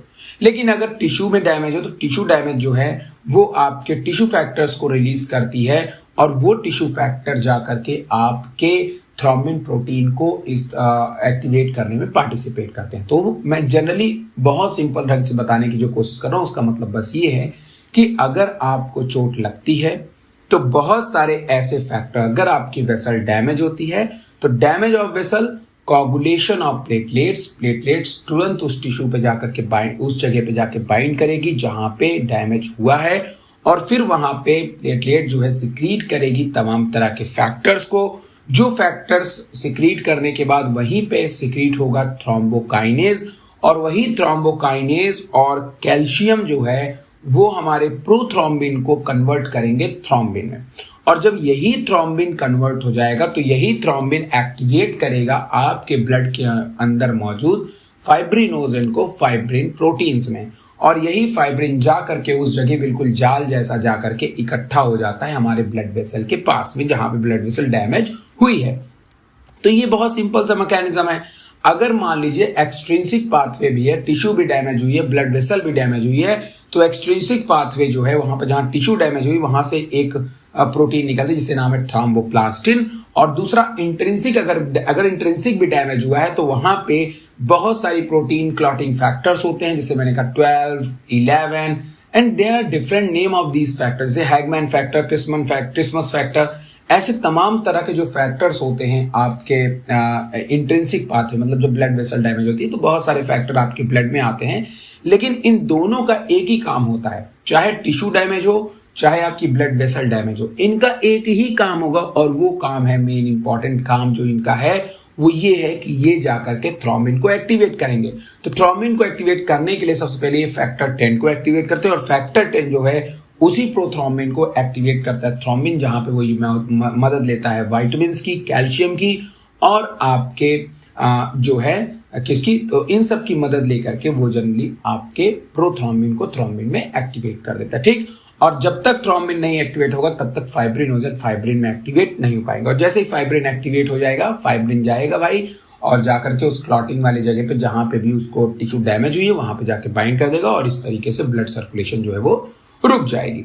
तो ये वो फैक्टर्स है जिनके बारे में मुझे आपको बताना था और यही प्लेटलेट्स का मेन जो रोल होता है वो यही होता है। अगर आप पूरे एनसीईआरटी को पढ़ोगे आई थिंक आपको समझ में आ जाएगा। अब यहाँ पे हम लोग बात करने वाले हैं इस वीडियो के दूसरे टॉपिक जिसका नाम है लिम्फेटिक सिस्टम या लिम्फेटिक सिस्टम। जैसे कि एग्जांपल के तौर पे आपकी पूरी बॉडी के या पूरे बॉडी के अंदर आपको जो है ब्लड वेस्कुलर सिस्टम देखने को मिलता है, सर्कुलेटरी सिस्टम देखने को मिलता है पूरी बॉडी में, होल बॉडी में आपको सारा का सारा पूरी बॉडी में एक सिस्टम देखने को मिलता है सर्कुलेटरी। उसी तरीके से आपकी पूरी बॉडी में आपके पूरे टिश्यू के पास में एक और सिस्टम गया होता है जिसे हम लोग लिम्फेटिक सिस्टम कहते हैं।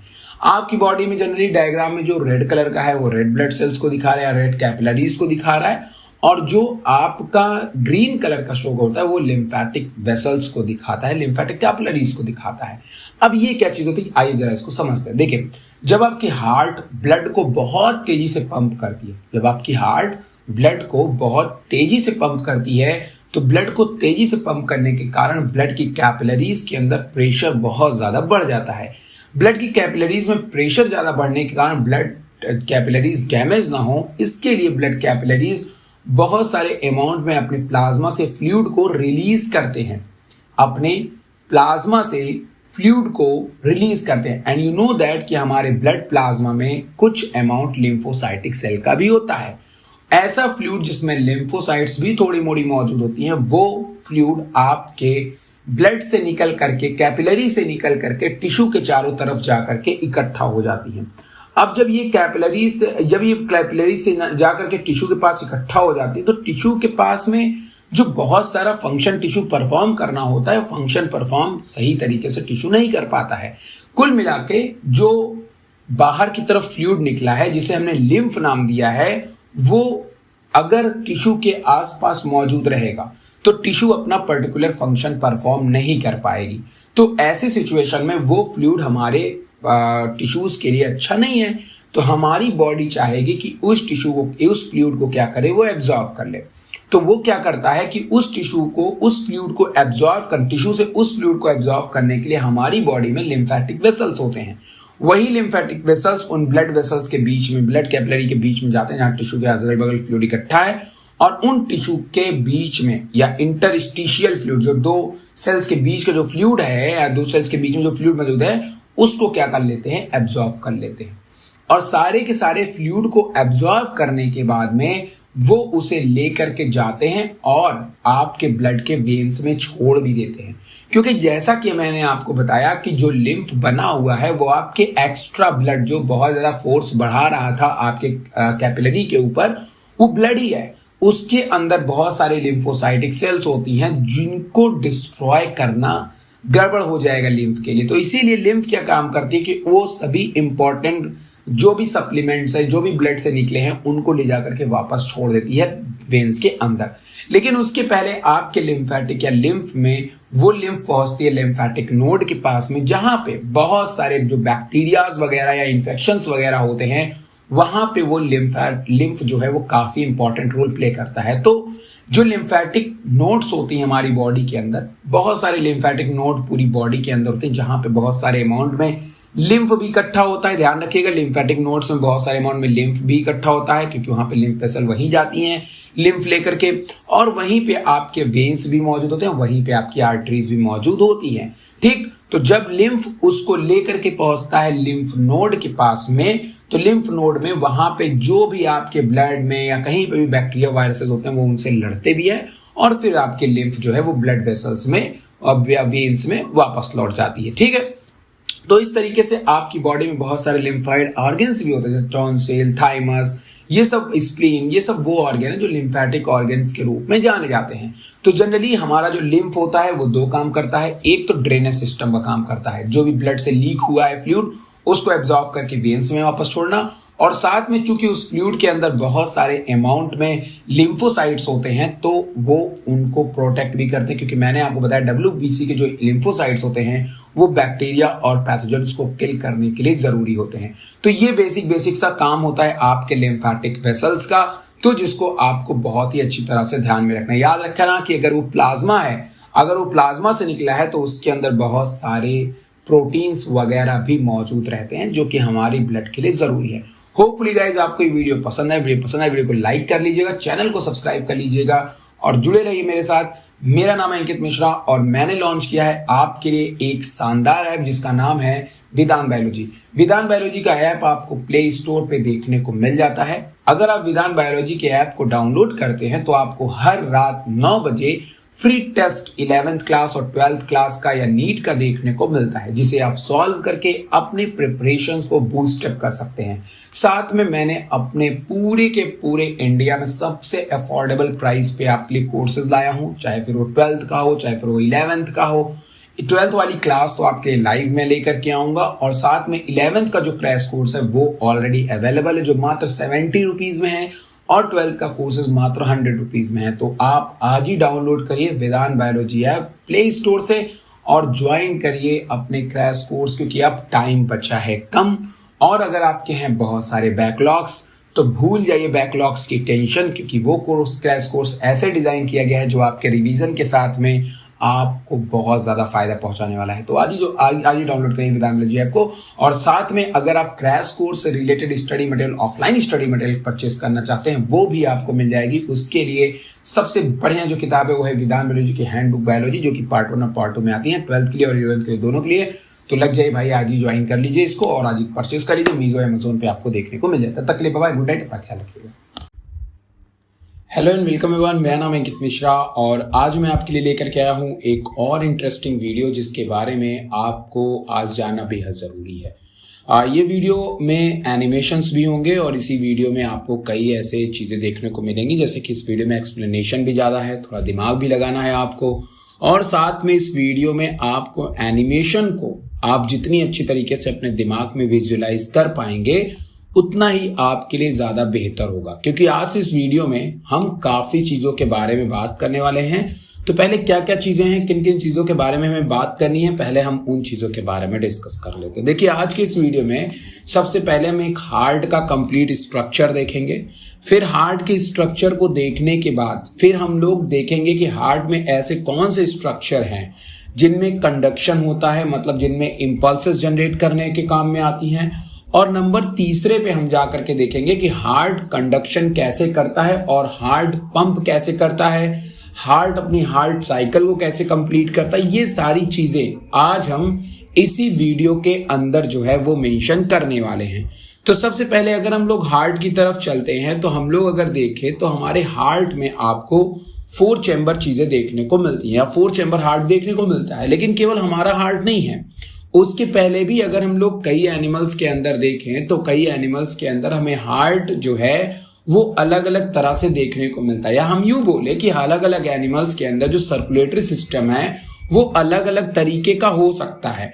जैसे एग्जाम्पल के तौर पे अगर मैं आपसे बात करता हूं तो आपके बॉडी के अंदर जितने भी वर्टिब्रेट्स हैं या जितने भी हायर एनिमल की अगर हम बात करते हैं तो उनके अंदर हमें जनरली क्लोज सर्कुलेटरी सिस्टम देखने को मिलता है। और जब हम बात करते हैं आर्थ्रोपोड्स को हटा देते हैं, आर्थ्रोपोड्स की अगर हम बात करते हैं या कोई और एनिमल्स की अगर हम बात करते हैं जो लोअर एनिमल की कैटेगरी में आते हैं, तो उनके अंदर हमें ओपन सर्कुलेटरी सिस्टम देखने को मिलता है। And what is this is open circulatory system and close circulatory system. तो रिमेंबर, जो आपका ओपन सर्कुलेटरी सिस्टम होता है उसका टोटली कॉन्सेप्ट ये है कि देखो भाई, हमारा जो ब्लड है वो वेसल से सर्कुलेट तो होगा, मतलब वो ब्लड वेसल से तो जाएगा हार्ट से, लेकिन वो जाकर के आपके बॉडी कैविटी में ओपन हो जाएगा।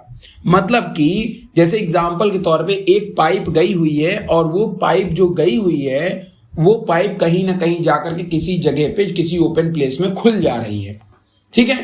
तो जहां पे भी हमें उसको पानी को डंप करना है उस ओपन प्लेस में खुल जा रही है। जैसे एग्जांपल के तौर पे मैं आपको बताऊं कि जैसे मान लीजिए सीवर पाइपलाइन है कोई, और वो सीवर पाइपलाइन आ तो शहर से रही है पाइप के थ्रू, लेकिन जाकर के नदी में खुल जा रही है, ठीक है। तो ये हो गया ओपन टाइप का सर्कुलेटरी सिस्टम, जहां पे ब्लड वेसल से ब्लड आ रही है और पूरी बॉडी कैविटी में जाकर के रिलीज कर दे रही है।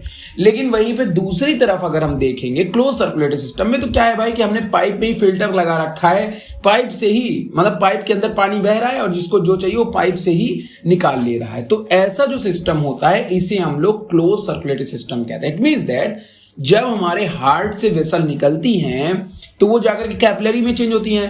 कैपिलरी कहीं ओपन नहीं होती है, कैपिलरी से डायरेक्ट जो है वो टिश्यू जो है जो भी इनको मिनरल्स ऑक्सीजन चाहिए वो एब्जॉर्ब कर लेती है, बाकी ब्लड को वो वापस छोड़ देती है वेन्स के अंदर।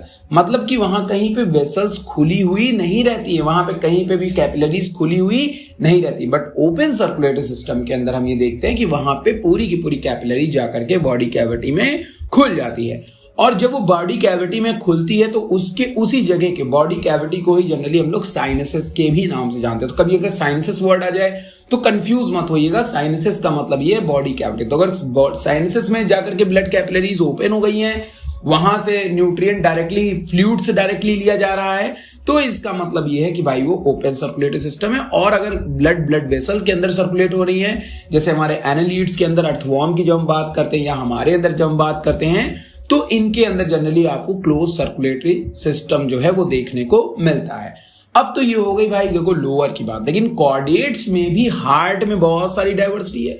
जैसे एग्जांपल के तौर पे अगर हम बात करें, तो अगर हम लोग कॉर्डेट्स को देखें, तो जो हमारा कॉर्डेट्स होते हैं, कॉर्डेट्स के अंदर क्या होता है कि कई एनिमल्स हैं, जैसे लोअर एनिमल में जैसे आप फिशेस की बात करेंगे, तो फिश जो एनिमल है उसके अंदर हमें जो हार्ट देखने को मिलता है वो केवल और केवल 2 चेंबर हार्ट देखने को मिलता है। मतलब जनरली हम लोग एक 4 चेंबर हार्ट है, because we are the advance animal, हम सबसे एडवांस एनिमल आते हैं एनिमल किंगडम के अंदर। लेकिन जब हम फिशेस की बात करते हैं, तो फिशेस में क्या होता है कि उनके अंदर जो हार्ट है वो केवल 2 चेंबर है। तो 2 चेंबर हार्ट होने के कारण क्या है कि उनके पास एक आर्ट्रियम होती है और एक वेंट्रिकल होती है। एक से इम्प्योर ब्लड आता है, दूसरे से प्योर होकर के चला जाता है। तो ये सिंपल मैकेनिज्म है फिश के अंदर। लेकिन फिश के अंदर ये कैसे होता है? देखो, फिश क्या काम करती है कि वाटर को एब्जॉर्ब करती है, मतलब वाटर को टेकअप करती है थ्रू द माउथ के थ्रू वो टेकअप करती है, और सीधे वो वाटर जाता है, और जहां पे वाटर इकट्ठा होता है वहीं पे ढेर सारी ब्लड कैपिलरीज आती हैं, और ब्लड कैपिलरीज उस डिसॉल्व ऑक्सीजन को उस वाटर से ले लेती हैं, और उस वाटर से लेने के बाद उसी वाटर में कार्बन डाइऑक्साइड को रिलीज कर देती हैं। और फिर वो कार्बन डाइऑक्साइड जो होता है वो क्या होता है, वो कार्बन डाइऑक्साइड गिल स्लिट के थ्रू या गिल्स के थ्रू वो बाहर कर दिया जाता है। दैट इज सिंपल मैकेनिज्म जो हमें फिश के अंदर देखने को मिलती है। लेकिन जब हम बात करते हैं एम्फीबियंस की और बात करते हैं रेप्टाइल्स की, तो वहां हमें 3 चेंबर हार्ट देखने को मिलता है, एक्सेप्ट क्रोकोडाइल। क्रोकोडाइल एक रेप्टाइल्स है, लेकिन उसके अंदर हमें 4 चेंबर हार्ट देखने को मिलते हैं। लेकिन जब हम बात करते हैं किसकी, जब हम बात करते हैं आपके एनिमल किंगडम के अंदर एम्फीबियंस की, और बात करते हैं किसकी, बात करते हैं अगर हम लोग रेप्टाइल्स की, तो वहां हमें 2 चेंबर हार्ट 3 चेंबर हार्ट देखने को मिलता है, जिसमें 2 आर्ट्रियम होती है, 1 वेंट्रिकल होता है। तो आर्ट्रियम जब ब्लड को पंप करती है, लेफ्ट और राइट आर्ट्रियम दोनों में अलग अलग तरह का ब्लड है, एक तरफ प्योर है और एक तरफ इम्प्योर है। जनरली लेफ्ट की तरफ हम लोग जब बात करते हैं तो हम लोग कहते हैं भाई वहां पे प्योर ब्लड है, और राइट साइड में प्योर ब्लड है। तो वहां पे प्योर और इम्प्योर ब्लड दोनों मिक्स होती हैं वेंट्रिकल में, क्योंकि वेंट्रिकल तो एक ही है लेकिन आर्ट्रियम 2 हैं। तो एक राइट आर्ट्रियम से प्योर ब्लड आ रही है, लेफ्ट आर्ट्रियम से राइट आर्ट्रियम से इम्प्योर और लेफ्ट से प्योर, और जाकर के मिक्स कहाँ हो जाए, वेंट्रिकल में। तो ये जो मिक्स सिस्टम है ये हमको देखने को मिलता है किसके अंदर, ये हमको देखने को मिलता है एम्फीबियंस के अंदर और रेप्टाइल्स के अंदर। इस तरह के सिस्टम को हम लोग इनकम्प्लीट डबल सर्कुलेशन का भी नाम देते हैं। क्या बोलते हैं? इनकम्प्लीट डबल सर्कुलेशन का नाम देते हैं, जहां पे मिक्स ब्लड जो है वो ट्रांसपोर्ट होती है। इट मींस दैट जिसमें वेंट्रिकल में प्योर और इम्प्योर दोनों की दोनों मिक्स है, तो इसको हम लोग जनरली इनकम्प्लीट डबल सर्कुलेशन कहते हैं। But what is double circulation? Double circulation में कुछ भी ज्यादा नहीं। देखो भाई, तुम्हारा ब्लड एक बार बॉडी में जाता है, बॉडी टिश्यू में जाता है, वहां से इम्प्योर ब्लड को लेकर के आ रहा है, बॉडी टिश्यू से इम्प्योर ब्लड लेकर के आ रहा है, फिर कहां जा रहा है, हार्ट में जा रहा है, फिर हार्ट से कहां भेज दे रहे हैं, लंग्स में, लंग्स से फिर प्योर ब्लड आ रहा है। Impure pure, that is a double circulation. और क्योंकि 2 जगह पे ट्रांसपोर्ट करने का काम कर रही है, एक तरफ भेज रही है, एक बार हार्ट भेज रही है लंग्स के पास में और एक बार भेज रही है टिश्यू के पास में ब्लड, तो ये डबल सर्कुलेशन है, जिसके बारे में मैंने बहुत सारी बातें बार आपको बता दी है। ठीक है, तो ये सब चीज हो गए। अब आ जाते हैं बर्ड्स और मैमल्स। तो मैमल्स और बर्ड्स के अंदर 4 चेंबर हार्ट है, कंप्लीट सर्कुलेशन है, डबल सर्कुलेशन है, क्लोज सर्कुलेटरी सिस्टम एग्जिस्ट करता है, 4 चेंबर हार्ट है। राइट साइड की तरफ अगर हम बात करते हैं तो इम्प्योर ब्लड बहती है, और लेफ्ट साइड की अगर हम बात करें तो वहां पे हमें प्योर ब्लड देखने को मिलता है। तो आज की इस वीडियो में हम लोग ह्यूमन सर्कुलेटरी सिस्टम की ही बात करेंगे। तो फर्स्ट ऑफ ऑल अगर हम ह्यूमन सर्कुलेटरी सिस्टम की बात करते हैं तो देखो हमारे पास में आर्ट्रियम है, वेसल है, ब्लड है, ये सारी चीजें मिलकर के, फ्लूइड, ये सारी चीजें मिलकर के एक सर्कुलेटरी सिस्टम बना रही है। और इसी सर्कुलेटरी सिस्टम का जो मेन जो पावरफुल परफॉर्मेंस देने का जो काम करता है वो करता है आपका हार्ट। अब जो हार्ट है, हार्ट मीजोडर्म सेल से बना हुआ है। ये सब हम लोग जानते हैं कि हम मैमल्स हैं और हम एक ट्रिप्लोब्लास्टिक एनिमल है, और ट्रिप्लोब्लास्टिक एनिमल में एक एक्स्ट्रा लेयर होती है जिसे हम लोग मीजोडर्म कहते हैं, जो लोअर एनिमल्स के अंदर एब्सेंट देखी जाती थी, जिसके कारण उनके पास में ये स्ट्रक्चर भी एब्सेंट है सर्कुलेशन वाले। तो हार्ट एक मीजोडर्म डिराइव ऑर्गन होता है, नंबर 1। नंबर दूसरी बात, इसकी जो चारों तरफ की जो कवरिंग होती है उसे हम लोग जनरली पेरिकार्डियम कहते हैं, और इनकी कवरिंग के बीच में जो फ्लूइड होता है that is a pericardium fluid, जो कि इनको तकरीबन फ्लेक्सिबिलिटी, कुशनिंग, मोमेंटम, फ्रिक्शन से बचाना, ये सारी चीजों को जो प्रोवाइड कराता है वो यही पेरिकार्डियम फ्लूइड कराता है। जब हम लोग अपने हार्ट की बात करते हैं तो जब लोग हार्ट के सर्कुलेटरी सिस्टम की बात करें, मतलब समझो एक तो ब्लड कैपिलरीज हमारी पूरी बॉडी में गई हुई है, लीवर में गई, सबके अलग अलग तरह का सिस्टम है, लेकिन हमारे हार्ट को जो न्यूट्रिशन देती है कैपिलरीज और ब्लड और आर्टरीज और वेंट्रिकल वेन्स, ये जनरली कहलाती है हमारे हार्ट को न्यूट्रिशन देना या उनको ब्लड देना, that is a coronary circulatory system. तो ये कोरोनरी सिस्टम के अंदर आता है। कोरोनरी मतलब हार्ट का अपना एक अलग ही नाम चलता रहता है, तो उसके लिए आपको एक अलग में बताऊंगा आपको कि वो क्या होता है। फिर अब हम लोग मुद्दे पे आते हैं। तो हमारे हार्ट में 2 चैम्बर है, that is a atrium, another one is a ventricle. ठीक, 2 आर्ट्रियम है हमारे पास, लेफ्ट एंड राइट। उन 2 आर्ट्रियम के बीच में एक बाउंड्री होती है, मतलब एक बीच में एक सेप्टा होती है जिसमें उस दोनों को लेफ्ट और राइट को सेपरेट कर रही है, दैट इज नोन एज, वो बहुत ही थिन होती है, बहुत पतली सी सेप्टम होती है, उसे हम लोग आर्ट्रियल सेप्टम कहते हैं। तो ये बात आप हमेशा याद रखेंगे कि आर्ट्रियल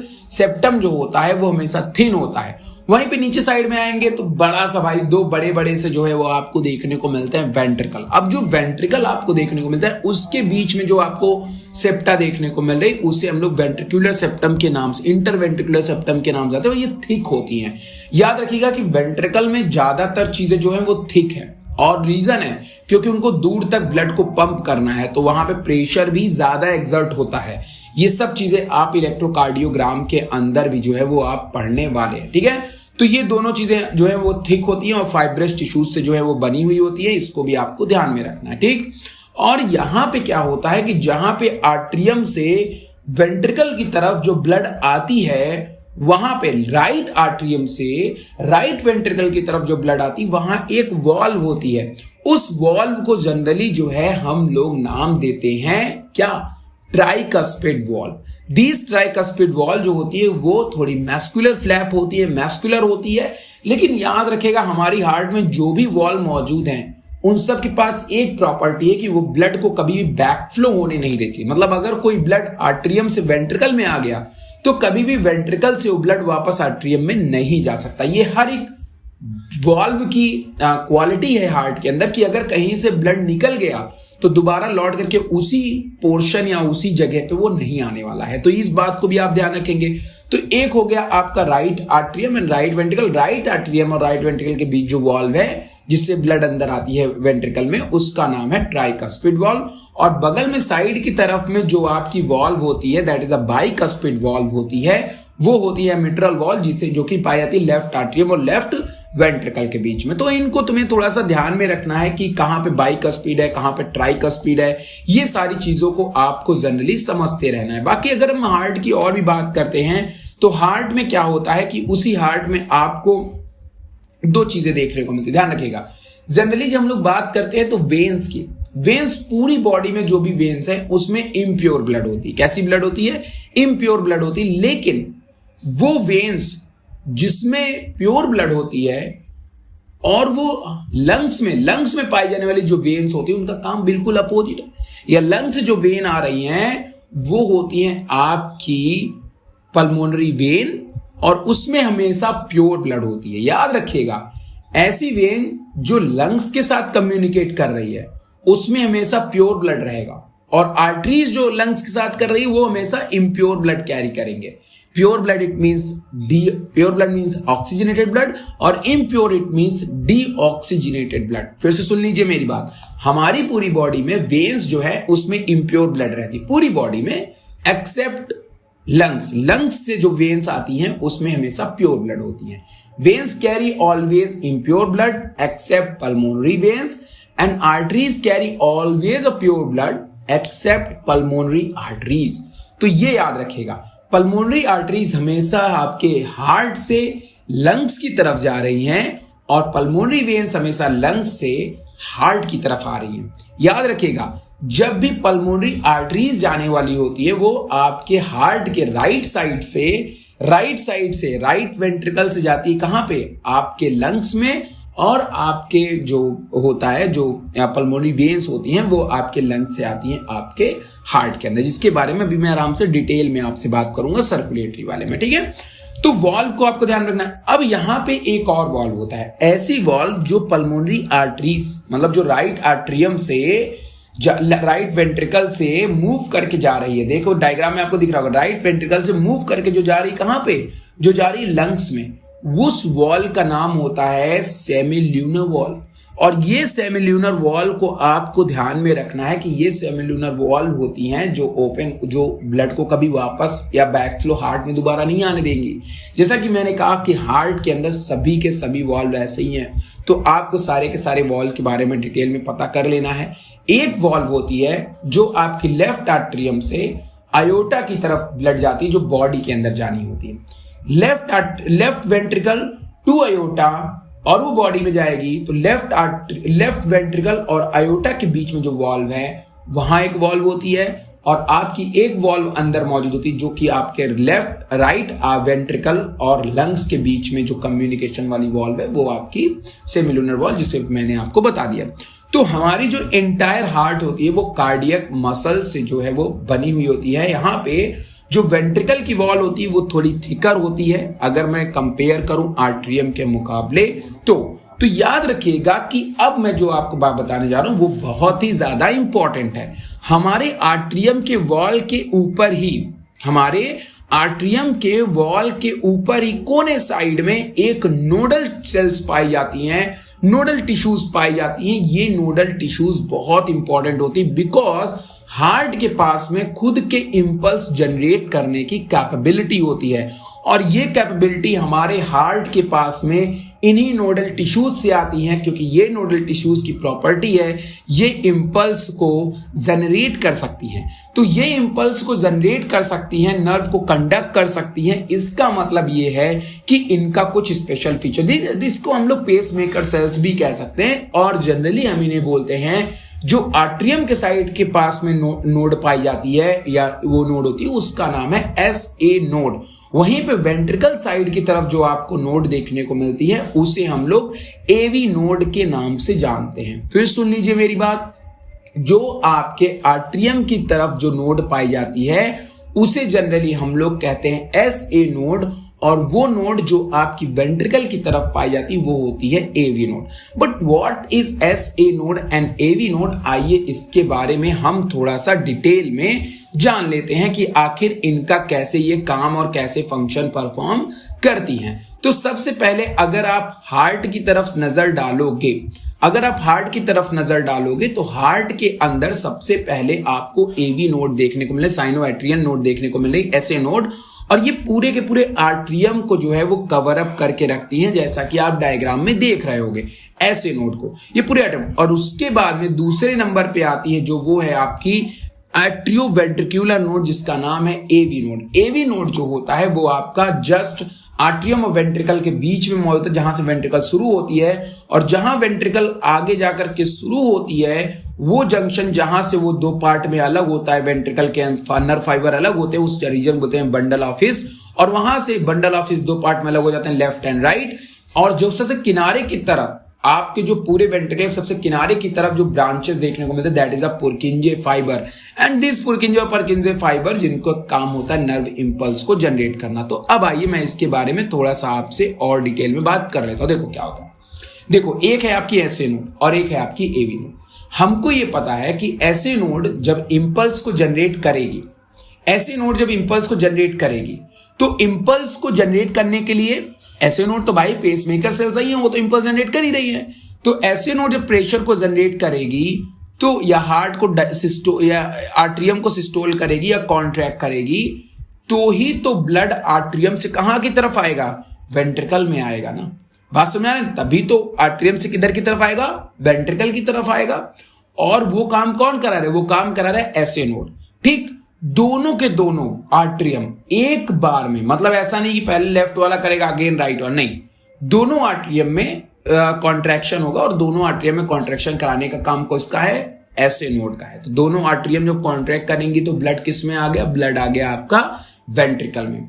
राइट वाले ने राइट वेंट्रिकल में भेज दिया और लेफ्ट वाले ने लेफ्ट वेंट्रिकल में भेज दिया। ठीक है, और फिर उसके बाद में जो एवी नोड होता है वो जो है इंपल्स जनरेट करता है, वो थोड़ा सा ज्यादा पावरफुल इंपल्स होता है, और जब वो इंपल्स को जनरेट करता है तब आपकी ब्लड जो है वो सर्कुलेट होती है पूरी की पूरी बॉडी में। ठीक है ना, समझ रहे हैं? मतलब पूरी पूरी बॉडी, मतलब कि जो लेफ्ट वाला है जब लेफ्ट वेंट्रिकल कॉन्ट्रैक्ट करेगी तो वो ब्लड जाएगा बॉडी में, और राइट वाला जब कॉन्ट्रैक्ट करेगा तो वो जाएगी आपके लंग्स में, लेकिन ये दोनों एक ही बार में होगी। और ये आर्ट्रियम और वेंट्रिकल का जो कॉन्ट्रैक्शन और रिलैक्सेशन है, ये जब पूरी एक साइकिल कंप्लीट करता है, दैट इज टेकन 0.8 सेकंड, जिसके बारे में भी आपको डिटेल बताने वाला, तो ध्यान से पहले चीजों को और समझ लीजिए। ठीक है, तो वहां पे मैंने आपको बता दिया कि जो ये होती है ऑटो एक्साइटेबल होती है, सारी की सारी एसए नोड और एवी नोड खुद से अपने आप को इंपल्स को जनरेट कर सकती हैं।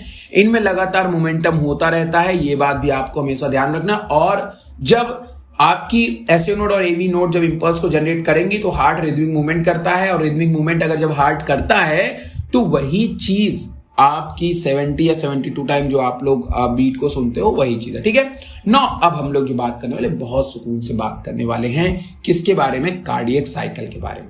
ठीक है, अब बहुत कूल माइंड से आप पहली चीजों को मेरे बस सुनते रहिए ताकि आपको सारे डाउट्स आपके क्लियर हो जाए। ठीक, पहले तो मैं बात आपसे जो करूंगा वो सिंपली ढंग से आपके हार्ट कैसे फंक्शन परफॉर्म कर रहा है, पहले उसके बारे में आप समझ लीजिए। ठीक है, देखिए आपकी हार्ट में 4 चैम्बर आपकी हार्ट है। क्लियर, मेरी बात को बस एकदम क्लू के थ्रू बस आराम से आप सुनते रहिए।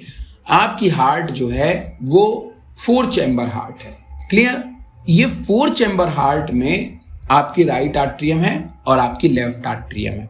ठीक, हमको पहली बात क्लियर ये रखना है कि राइट आर्ट्रियम की तरफ हमें राइट साइड, हमेशा राइट साइड की तरफ इम्प्योर ब्लड है। ठीक है, और राइट साइड जो है वो टिश्यू से ब्लड लेगा, राइट साइड टिश्यू से ब्लड लेगा और लंग्स को देगा, ये राइट साइड का काम है।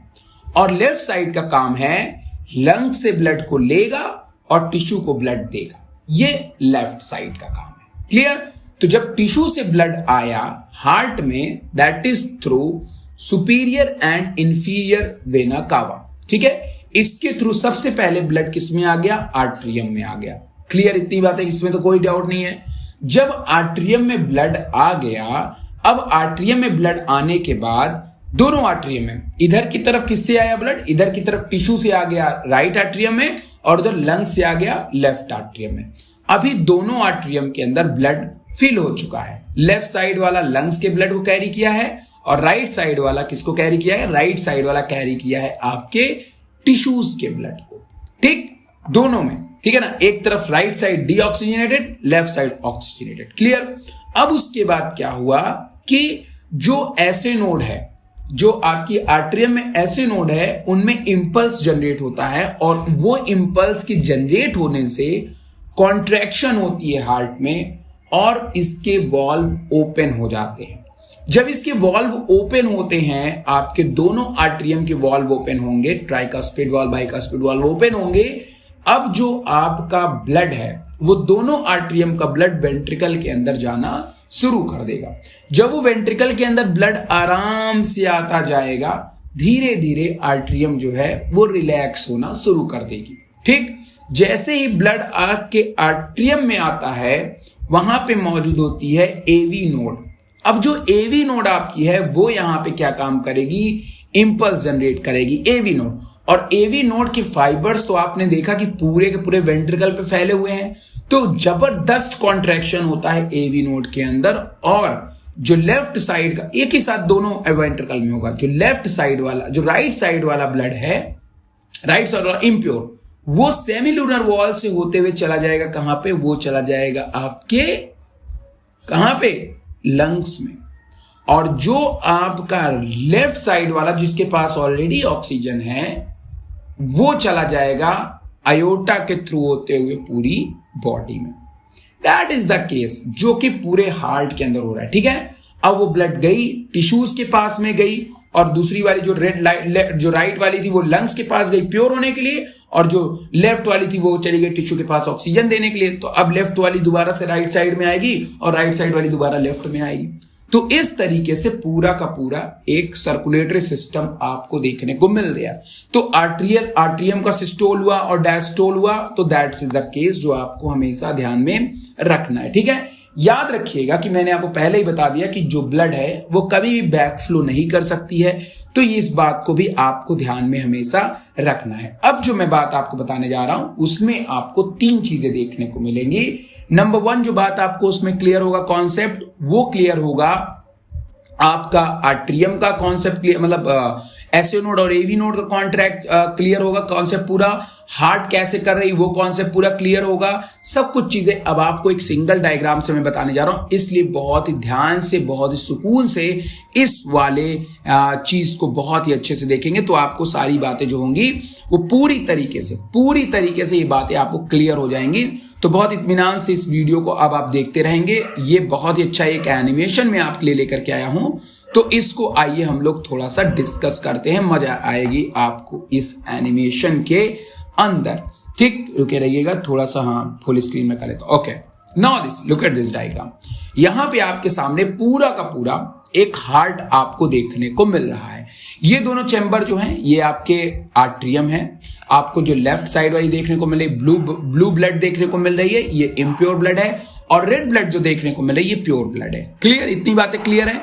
ये आयोटा है जो कि अंदर से जुड़ी है आपके किसके थ्रू, आपके लेफ्ट आर्ट्रियम से, और ये सेमिलुनर वॉल है जिससे जाएगी ये वाली ब्लड, कहां जाएगी, ये वाली ब्लड जाएगी आपके लंग्स में, और ये आपकी वेना कावा है दोनों, जिनसे ब्लड जो है वो आर्ट्रियम के अंदर आने वाली है। इसको आपको बहुत ही प्यारे तरीके से आराम से इसको समझते रहना।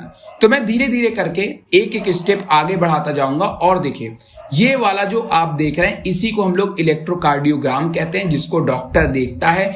ये कैसे काम करता है मैं इसके ऊपर भी बात करूंगा। साथ में कब आपको हार्ट की साउंड, पावरफुल साउंड है, जो हार्ट की और भी साउंड्स हैं लेकिन हार्ट की जो पावरफुल साउंड्स हैं वो लब और डब, वो कब आपको सुनाई देगी, तो वो भी मैं यहां पे मेंशन करूंगा। Okay, clear. अब आइए डिस्कस करते हैं। देखिए सबसे पहले मैं इसको पूरा का पूरा रीसेट कर रहा हूं, डायग्राम को सब कंप्लीटली रीसेट है, अभी मैंने इसमें कोई भी चेंजेस नहीं किया है। अब देखिए सबसे पहले ब्लड वेना केवा से होकर के आई है आर्ट्रियम में। कहां पे आएगी, आर्ट्रियम। देखिए आर्ट्रियम में ब्लड है, अब आर्ट्रियम धीरे धीरे देखिए कॉन्ट्रैक्ट हो रही है। देखिए पहले फूली थी, अभी कॉन्ट्रैक्ट हुई। अब कॉन्ट्रैक्ट होने के बाद जो ब्लड है वो धीरे धीरे देखिए ब्लड धीरे धीरे किस में आ रहा है, वेंट्रिकल में आ रहा है। इधर से इधर भी देखते रहे, इधर भी देखते, देखिए धीरे धीरे ब्लड आ गया वेंट्रिकल में, और कॉन्ट्रैक्शन किसके थ्रू हुआ था, ऐसे नोड के थ्रू हुआ था। ठीक है, लेकिन मैं ये नहीं बताना चाह रहा, ध्यान सुनिए। जब मैं कॉन्ट्रैक्ट कर रहा हूं तो ग्राफ की तरफ आप देखिए, ग्राफ की तरफ देखिए, ये पी और क्यू को ध्यान से देखिए। देखिए जैसे से मैं कॉन्ट्रैक्शन कर रहा हूं ग्राफ आगे बढ़ता जा रहा है, ग्राफ आगे बढ़ता जा रहा है, ग्राफ आगे बढ़ता जा रहा है। चूंकि वॉल ओपन हुई थी तो वॉल ओपन होने की साउंड हल्की सी सुनाई देती है, ओपन होने की साउंड हमेशा नहीं सुनाई देती। याद रखिएगा हार्ट में हमेशा वही साउंड सुनाई देती जब वॉल क्लोज होते हैं। ठीक है ना, ध्यान सुनते रहिए। अब आगे देखिए वॉल आगे बढ़ रही है। ओके, जब सारा ब्लड वेंट्रिकल में आ गया, देखिए ध्यान सुनिएगा, अब सारा का सारा जो ब्लड है वो आ चुका है वेंट्रिकल के अंदर, सारा का सारा ब्लड आ चुका है वेंट्रिकल के अंदर। अब ये जो ब्लड वेंट्रिकल के अंदर आ चुका है, अब वेंट्रिकल के अंदर आने वाले ब्लड से वेंट्रिकल का प्रेशर बढ़ गया है। मैं बस यही बताने की कोशिश कर रहा हूं कि आर्ट्रियम से अब सारा का सारा जो ब्लड है वो वेंट्रिकल के अंदर आ चुका है। अभी मैं यहीं पे रुकने का मतलब ये है कि अभी मुझे जो मैं अब स्टेप बताने जा रहा हूं उसको समझिए। तो जब आप डॉक्टर को देखते तो वो पतली सी एक ऐसे नॉर्मल एक हल्का सा ग्राफ दिखेगा। जब आर्ट्रियम कॉन्ट्रैक्ट होती है ना तो ग्राफ दिखता है, बहुत माइनर सा ग्राफ में उछाल दिखता है। ये देखिए बहुत माइनर सा ग्राफ में उछाल दिखता है। ठीक है ना, जो पी वाला रीजन है बहुत माइनर सा। जब आपकी आर्ट्रियम क्या होती है, जब आर्ट्रियम जब कॉन्ट्रैक्ट हो रही है, देखिए यहाँ पे देखिए मैं आपको दिखा रहा हूं, देखिए इधर ध्यान से देखते रहिए। देखिए जब आर्ट्रियम में इंपल्स आया तो हल्का सा देखिए यहाँ पे ग्राफ उठा है ना। अब देखिए आर्ट्रियम अब धीरे धीरे रिलैक्स हो रही है, क्योंकि आर्ट्रियम से सारा ब्लड किस में आ रहा है, वेंट्रिकल में आ रहा है। दोनों आर्ट्रियम का सारा ब्लड किस में आ रहा है, वेंट्रिकल में आ रहा है। अब जब वेंट्रिकल फिल हो गई तो वेंट्रिकल के फिल होते ही अब जो वेंट्रिकल है वहां पे इंपल्स जनरेट हुआ। जैसे ही इंपल्स जनरेट हुआ वेंट्रिकल ने कॉन्ट्रैक्ट हुई, जैसे ही वेंट्रिकल, अब देखिए यहां पे वेंट्रिकल जैसे कॉन्ट्रैक्ट, देखो अभी वेंट्रिकल में ब्लड है, अब देखिए वेंट्रिकल में चेंज हुआ, शेप में चेंज हुआ वेंट्रिकल में। तो जैसे ही वेंट्रिकल, देखिए यहां पे देखते रहिए, ये देखिए वेंट्रिकल अब कॉन्ट्रैक्ट हो रही, लगातार वेंट्रिकल अपने शेप को छोटा कर रही। जैसे ही वेंट्रिकल कॉन्ट्रैक्ट हुई, जैसे ही वेंट्रिकल कॉन्ट्रैक्ट हो रही है, वेंट्रिकल जैसे ही वेंट्रिकल कॉन्ट्रैक्ट हुई ग्राफ पीक पे पहुंचता है, क्योंकि यहां का जो प्रेशर है वो बहुत ज्यादा होता है। नीचे वाली ग्राफ को देखते रहिएगा आप, यहां का जो प्रेशर है वो सबसे ज्यादा होता है, इंपल्स सबसे ज्यादा मिलेगा क्योंकि वॉल थिक होती है वेंट्रिकल की और ये ब्लड पूरी बॉडी में भेजना होता है हमको। तो अगर ब्लड को पूरी बॉडी के अंदर भेजना है तो प्रेशर की जरूरत बहुत ज्यादा पड़ेगी। तब देखो यहाँ पे वेंट्रिकल का ही ग्राफ सबसे पीक पे गया, जो ऐसे पी पी करके लाइन देखते हो आप, दैट इज अ कॉन्ट्रैक्शन। ये वेंट्रिकल की कॉन्ट्रैक्शन, ये ग्राफ कुछ नहीं बता रहे, कॉन्ट्रैक्शन बता रहे हैं, हमारे हार्ट के मूवमेंट को बता रहा है। अगर हार्ट कभी ऐसे मूवमेंट ही ना करती तो ये कभी ग्राफ आता नहीं आता। अब तो कॉन्ट्रैक्शन हो गया। लेकिन यहां पे देखिए S1 जो साउंड है, जो लब साउंड है, यहां पे सबसे पहली लब साउंड आपको सुनाई देगी और वो साउंड कुछ और नहीं होती, ये वॉल्व के क्लोज होने की साउंड है। क्योंकि जब वेंट्रिकल कॉन्ट्रैक्ट होगा ये वॉल्व बंद हो जाएंगी ताकि ब्लड जो है वापस आर्ट्रियम में ना जाए। और यही वॉल के बंद होने की, दोनों वॉल के बंद होने की साउंड हमें लब नाम से सुनाई देती है। ठीक है, अब देखिए, अब जैसे ये ब्लड वेंट्रिकल से निकल रही है, अब वेंट्रिकल धीरे धीरे रिलैक्स हो रहा है, रिपोलराइज हो रहा है। ठीक है, डीपोलराइज हो रहा है, रिपोलराइज हो रहा है। अब डीपोलराइज से रिपोलराइज, अब धीरे धीरे जब आपकी लंग्स से, जब हार्ट से ब्लड निकल करके सेमिलुनर वॉल, अब देखिए यहाँ पे इंपॉर्टेंट देखिए ध्यान, सेमिलुनर वॉल ओपन हुआ, अब ये ब्लड कहां चली जाएगी, जाएगी पल्मोनरी आर्टरी, कहां जाती है, लंग्स में, लंग्स के पास गई, लंग्स को दे दिया ब्लड को प्योर होने के लिए। और ये वाली जो ब्लड थी, इस वेंट्रिकल की जो ब्लड थी, ये मूव करते करते करते करते कहां जाएगी, आयोटा के थ्रू पूरी बॉडी में जाएगी ना भाई। अब देखते रहिए यहाँ पे, ये पूरी बॉडी में चली जाती ब्लड। ठीक है, अब देखिए, अब जब ये ब्लड पूरा का पूरा चला गया, ब्लड पूरा का पूरा चला गया, ब्लड पूरा पूरा पहुंच गया, अब जैसे ही ब्लड पूरा पहुंचेगा, अब जो ये वाली वॉल है, जो वॉल है दोनों सेमीलुनर वाली और ये वाली, अब ये वाली वॉल क्लोज होगी।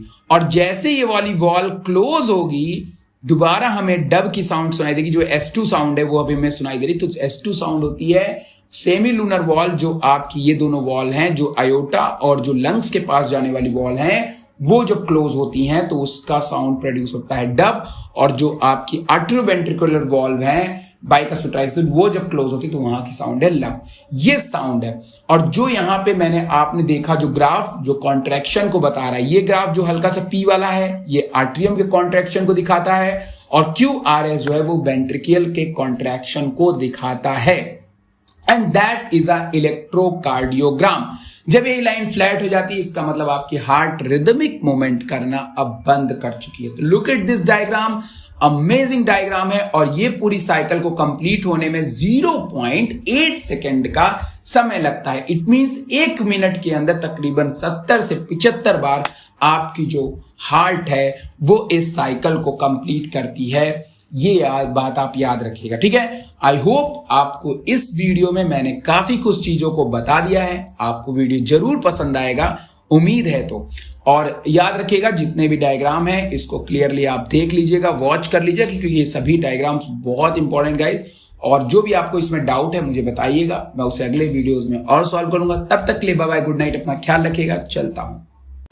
हेलो एवरीवन, मेरा नाम है अंकित मिश्रा और आज के इस वीडियो सेगमेंट में मैं बात करने वाला हूं एक तो डबल सर्कुलेशन के बारे में और बहुत सारे सर्कुलेटरी डिसऑर्डर के बारे में जो हमें हमारी बॉडी के अंदर देखने को मिलती है। ये वीडियो बहुत ही ज़्यादा इंपॉर्टेंट होने जा रहा है, क्योंकि इस वीडियो के अंदर मैं काफ़ी चीज़ें ऐसी बात करूंगा जो काफ़ी इंपॉर्टेंट होंगी आपके एग्जामिनेशन को लेकर के। सबसे पहले मैं आपसे बात करता हूं डबल सर्कुलेशन को लेकर के। जैसा कि आप सब जानते हैं कि हमारी जो ब्लड वेसल्स होती हैं उनको हमने कई अलग अलग कैटेगरीज में डिवाइड कर रखा है। जैसे सबसे मोटी ब्लड वेसल्स जो आप देखते हैं अपनी बॉडी के अंदर, जो कि आपको देखने को मिलती है आर्टरी या फिर वेन्स, उसी तरीके से जब आर्टरी आगे जाती है तो आर्टरी आगे जाकर के डिवाइड हो जाती है आर्ट्रियोल में, और फिर आर्ट्रियोल आगे जाकर के डिवाइड हो जाता है कैपिलरीज में। तो ये चीजें आपको जनरली तौर पे समझनी है कि सबसे मोटा आर्टरी, फिर उससे पतला आर्ट्रियोल, और जो सबसे पतला जो हमारी टिश्यू के अंदर गया हुआ वो कट करने पे दिखाई नहीं देता हमको, लेकिन वो कैपिलरीज हमारे टिश्यू के अंदर घुसी हुई होती हैं, पड़ी हुई होती हैं, जिसे कि जनरली हम लोग कैपिलरी कहते हैं। कैपिलरीज होती है जो हमारी सेल के हर एक कोने तक सेल के जो है वो न्यूट्रिशंस को पहुंचाने का काम कैपिलरी का होता है। जब हम अपने ब्लड वेसल्स के सेक्शन को कट करते हैं तो हमें इसमें अलग अलग तरह की लेयर देखने को मिलती है। जैसे कि जो हमें सबसे अंदर की लेयर एंडोथेलियम में जो देखने को मिलती है वो होती है आपकी ट्यूनिका इंटीमा। ट्यूनिका इंटीमा जो ये लेयर होती है, ये लेयर जनरली बनी होती है स्क्वैमस एंडोथेलियम टिश्यू से। स्क्वैमस एक आपकी एपिथेलियल टिश्यू के पार्ट में आती है, तो ये जनरली आपकी स्क्वैमस शेप की टिश्यूज होती हैं, एंडोथेलियम स्क्वैमस शेप की होती हैं। और ये जो टिश्यू होती है इसका नाम है स्क्वैमस इंडोथेलियल टिश्यू। जो स्क्वैमस इंडोथेलियल टिश्यू होती है वो होती है आपकी ट्यूनिका इंटिमा। और फिर जो मिडिल लेयर होती है वो आपकी स्मूथ मसल से बनी होती है, जो इलास्टिक फाइबर से बने होते हैं, उनका नाम है ट्यूनिका मीडिया। और उसके बाद जो सबसे एक्सटर्नल लेयर होती है वो बनी होती है कनेक्टिव टिश्यू से, जो कि बनी होती है कोलेजन फाइबर से, और इसका नाम होता है ट्यूनिका एक्सटर्ना। तो तीनों अलग अलग तरह की हैं। सबसे अंदर वाली टिश्यू बनी हुई है प्रोटेक्शन के लिए काम में आती है, इसलिए वो जनरली बनी हुई है आपकी किससे, वो जनरली बनी हुई है आपकी स्क्वैमस इंडोथेलियल टिश्यू से। बीच वाली बनी हुई है किससे, बीच वाली बनी हुई है आपकी स्मूथ मस्कुलर मतलब मस्कुलर टिश्यू से। और सबसे आउटर लेयर बनी हुई है वो बनी हुई कनेक्टिव टिश्यू। तो इससे एक अच्छा एग्जांपल डिफरेंट टाइप के टिश्यू से एक ही ब्लड वेसल्स बन रही है, तो काफी गजब का एग्जांपल और काफी क्वेश्चंस इससे आ सकते हैं। ट्यूनिका मीडिया जो होती है वो काफी ज्यादा पतली होती है। किसके अंदर अगर मैं बात करता हूं तो वेन्स के मुकाबले अगर मैं आर्टरीज की बात करूं, tunica media is comparatively thin in the veins, मतलब कि जो आपकी वेन्स होती है वहां पे ट्यूनिका मीडिया जो होती है वो जनरली आपको थिन देखने को मिलती है। जब हम बात करते हैं डबल सर्कुलेशन का, तो आइए थोड़ा सा डबल सर्कुलेशन के बारे में बात करते हैं। देखिए आपकी बॉडी के अंदर दो मेन पोजीशन है, एक है आपकी टिश्यू जो हार्ट के नीचे सिचुएटेड है, और एक आपका है पल्मोनरी या फिर लंग्स। तो आपकी बॉडी में दोनों तरफ अलग अलग तरह का ट्रांसपोर्ट देखने को मिलता है। जैसे एग्जांपल के तौर पे अगर मैं लंग्स की बात करूंगा तो सबसे पहले आपकी जो राइट आर्ट्रियम होती है वो राइट वेंट्रिकल में ब्लड को भेजती है, और फिर राइट वेंट्रिकल सिस्टोल होता है, पंप करता है ब्लड को, जो कि कहां जाती है, जो कि जाती है आपके लंग्स में। क्या करने के लिए जाती है, वहां से ऑक्सीजन लेने जाती है और लंग्स को कार्बन डाइऑक्साइड देने जाती है। रिमेंबर, ऑक्सीजन लेने जाती है और कार्बन डाइऑक्साइड देने जाती है। इन द सेकेंड कंडीशन उसी समय जब हार्ट पंप करता है, इम्प्योर ब्लड तो चला गया लंग्स के पास प्योर होने के लिए, और जो प्योर ब्लड है जो हार्ट के अंदर ऑलरेडी मौजूद है लेफ्ट साइड में, वो पंप होता है और वो मूव करके जाता है टिश्यू में, जहां टिश्यू में जाकर के वो कार्बन डाइऑक्साइड टिश्यू से लेगा और ऑक्सीजन देगा। रिमेंबर, फिर से सुन लीजिए मेरी बात, ऑक्सीजन में एल्वियोलाई के पास जाकर के उसको ऑक्सीजन, उससे ऑक्सीजन लिया, कार्बन डाइऑक्साइड दिया। फिर से याद करिए, लंग्स के अंदर ऑक्सीजन लिया, कार्बन डाइऑक्साइड दिया। टिश्यू के अंदर ब्लड ने क्या किया, कार्बन डाइऑक्साइड लिया, ऑक्सीजन दिया। This are two different mechanisms, दोनों वहां पे काम करती हैं, जिसे कि जनरली हम लोग डबल सर्कुलेशन के नाम से जानते हैं। साथ में हमारे ब्लड के अंदर आपको कई और भी चीजें देखने को मिलती हैं, उसको भी हम लोग बात करेंगे। नंबर वन, देखिए बात को थोड़ा समझिए, जब आपकी ब्लड ट्रांसपोर्ट होती है तो न केवल ऑक्सीजन को और कार्बन डाइऑक्साइड को ट्रांसपोर्ट करती है, बल्कि कि अदर बहुत सारे ऐसे केमिकल्स होते हैं जिनको वो ट्रांसपोर्ट करने का जिम्मा लिए रहती है। जैसे ऑक्सीजन को ट्रांसपोर्ट करना हुआ, ड्रग्स को ट्रांसपोर्ट करना हुआ, इन सभी चीजों को ट्रांसपोर्ट करने के लिए हमारी डबल सर्कुलेशन रिस्पॉन्सिबल होती है। तो डबल सर्कुलेशन के अंदर ऑक्सीजन ट्रांसपोर्ट होती है, फूड मटेरियल ट्रांसपोर्ट, और जो टिश्यू के अंदर ये ट्रांसपोर्ट होती है ना, उसे जनरली हम लोग सिस्टेमिक सर्कुलेशन का नाम देते हैं। किसका नाम देते हैं, सिस्टेमिक सर्कुलेशन का नाम देते हैं। तो याद रखिएगा कि किस तरीके से ट्रांसपोर्ट होता है। एक बार मैं आपको पूरी की पूरी व्यू बता देता हूं। देखिए, सबसे पहली बात हमारी बॉडी की टिश्यूज है। सपोज दैट हमारी बॉडी की टिश्यूज है, ये हमारी बॉडी की टिश्यू से जो ब्लड है ऊपर से और नीचे से जो ब्लड है वो मूव करके हमारे वेना केवा के थ्रू हमारे हार्ट के अंदर आएगा। नंबर वन, हमारे हार्ट के अंदर आएगा वेना कावा के थ्रू, वो भी आर्ट्रियम में। कहां पे, आर्ट्रियम में, राइट आर्ट्रियम में है, राइट आर्ट्रियम से राइट वेंट्रिकल में, और राइट वेंट्रिकल से जब वो पंप हुआ तो चला गया लंग्स के पास। लंग्स ने कहा कि भाई लंग्स का है भैया, हमको ऐसा करो, तुम यार हमको दे दो ऑक्सीजन और बदले में यार मैं कार्बन डाइऑक्साइड लेके आओ, तुम मेरे से कार्बन डाइऑक्साइड ले लो। तो उसने क्या किया कि ऑक्सीजन ले लिया एल्वियोलाई से और कार्बन डाइऑक्साइड दे दिया। ठीक, ये हो गया राइट साइड वाला पार्ट। अब वहां से ब्लड प्योर हो गई, वो ब्लड मूव करके कहां आएगी, आर्ट्रियम में आ गई, लेफ्ट आर्ट्रियम में, लेफ्ट आर्ट्रियम से लेफ्ट वेंट्रिकल में। अब लेफ्ट वेंट्रिकल जब ब्लड को पंप करेगा तो वही ब्लड आयोटा के थ्रू मूव करके चली गई बॉडी की कैपिलरीज मतलब टिश्यूज के अंदर, और टिश्यू के पास जाकर टिश्यू से बोला ऐसा करो, मैं ऑक्सीजन तुम्हारे लेके आया ना लंग से, तुम ऑक्सीजन ले लो और बदले में कार्बन डाइऑक्साइड मुझको दो। तो बदले में कार्बन डाइऑक्साइड ले लिया, फिर वो कार्बन डाइऑक्साइड लेके लंग्स के पास जाएगा, हार्ट के पास, फिर लंग्स के पास, और इस तरीके से आपको ट्रांसपोर्ट देखने को मिलता है। अब कुछ और इंपॉर्टेंट बातें देखिए, जब आपकी ब्लड इंटेस्टाइन वाले रीजन से होकर गुजरती है ना, इंटेस्टाइन वाले रीजन से होकर गुजरती है, तो आपको पता है कि इंटेस्टाइन या स्मॉल इंटेस्टाइन जो पार्ट होता है जहां पे बिली होते हैं, वहां पे हमारी ब्लड वेसल्स होती हैं।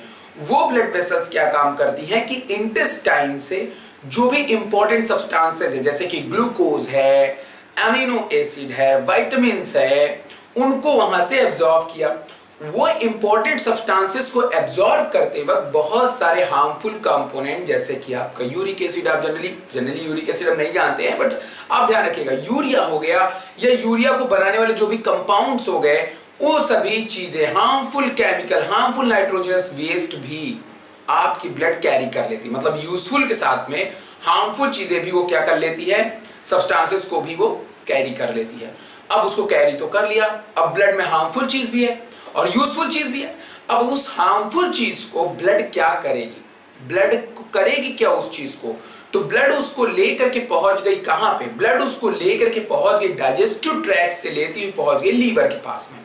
भैया लीवर बड़ा इंपॉर्टेंट है। जो भी न्यूट्रिएंट है, जो भी वेस्ट है, वो सब का सब पहुंचेगा लीवर के अंदर, जहां पे सबसे पहले जो आपका फूड है वो स्टोरेशन का भी काम करता है लीवर। तो अगर आपकी बॉडी में ग्लूकोज वगैरह गया है तो उसे ग्लाइकोजन के फॉर्म में स्टोर करना वो भी लीवर का काम है भाई। तो सारे के सारे न्यूट्रिएंट को एलिमिनेट कर देना, अलग कर देना, और उसमें जो हार्मफुल चीजें उसको एलिमिनेट कर देना, ये काम होता है आपके लीवर का।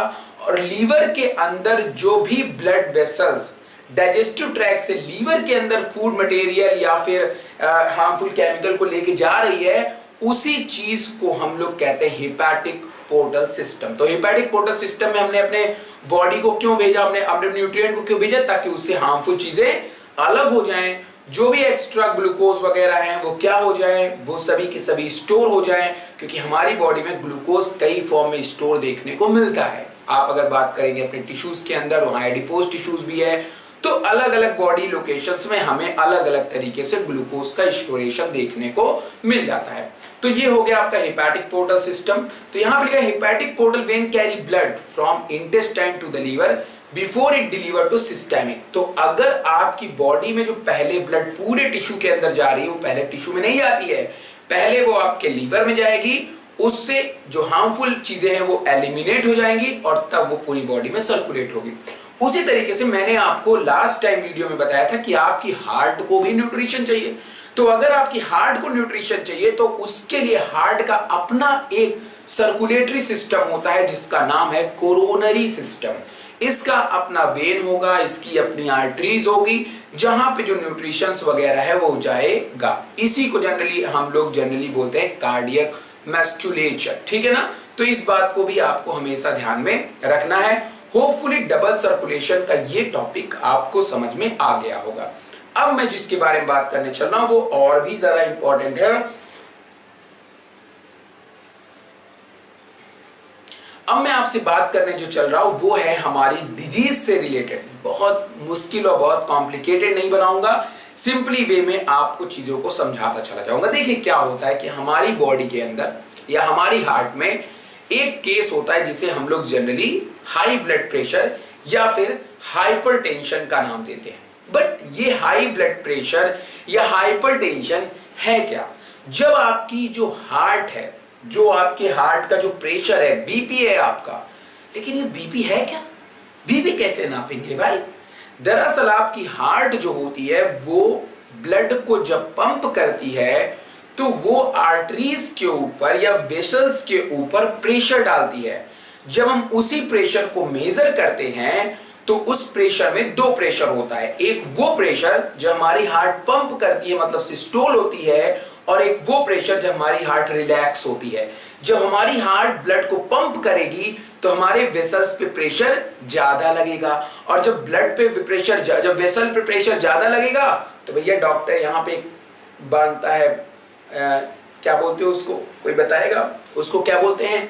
स्फेग्मोमैनोमीटर। जब डॉक्टर स्फेग्मोमैनोमीटर को यहाँ पे लगाता है और वो जो प्रेशर मेजर करते हैं, जब वो उसको पंप करता है, पंप करने के बाद वो बिल्कुल आपके वेसल से चिपक जाता है, और जो आपके ब्लड में, जब आपकी हार्ट कॉन्ट्रैक्ट हुई तो आर्टरीज के ऊपर प्रेशर गया, आर्टरीज के अंदर ब्लड दौड़ा, आर्टरीज वेसल्स के अंदर ब्लड दौड़ा। जब वेसल्स के अंदर ब्लड दौड़ेगा तो वो ब्लड प्रेशर को ये रीड करता है मीटर, और ये जो है वो आपको या तो डिजिटल या तो फिर मर्क्यूरी वाले थर्मामीटर के अंदर वो प्रेशर आपको दिखा देगा।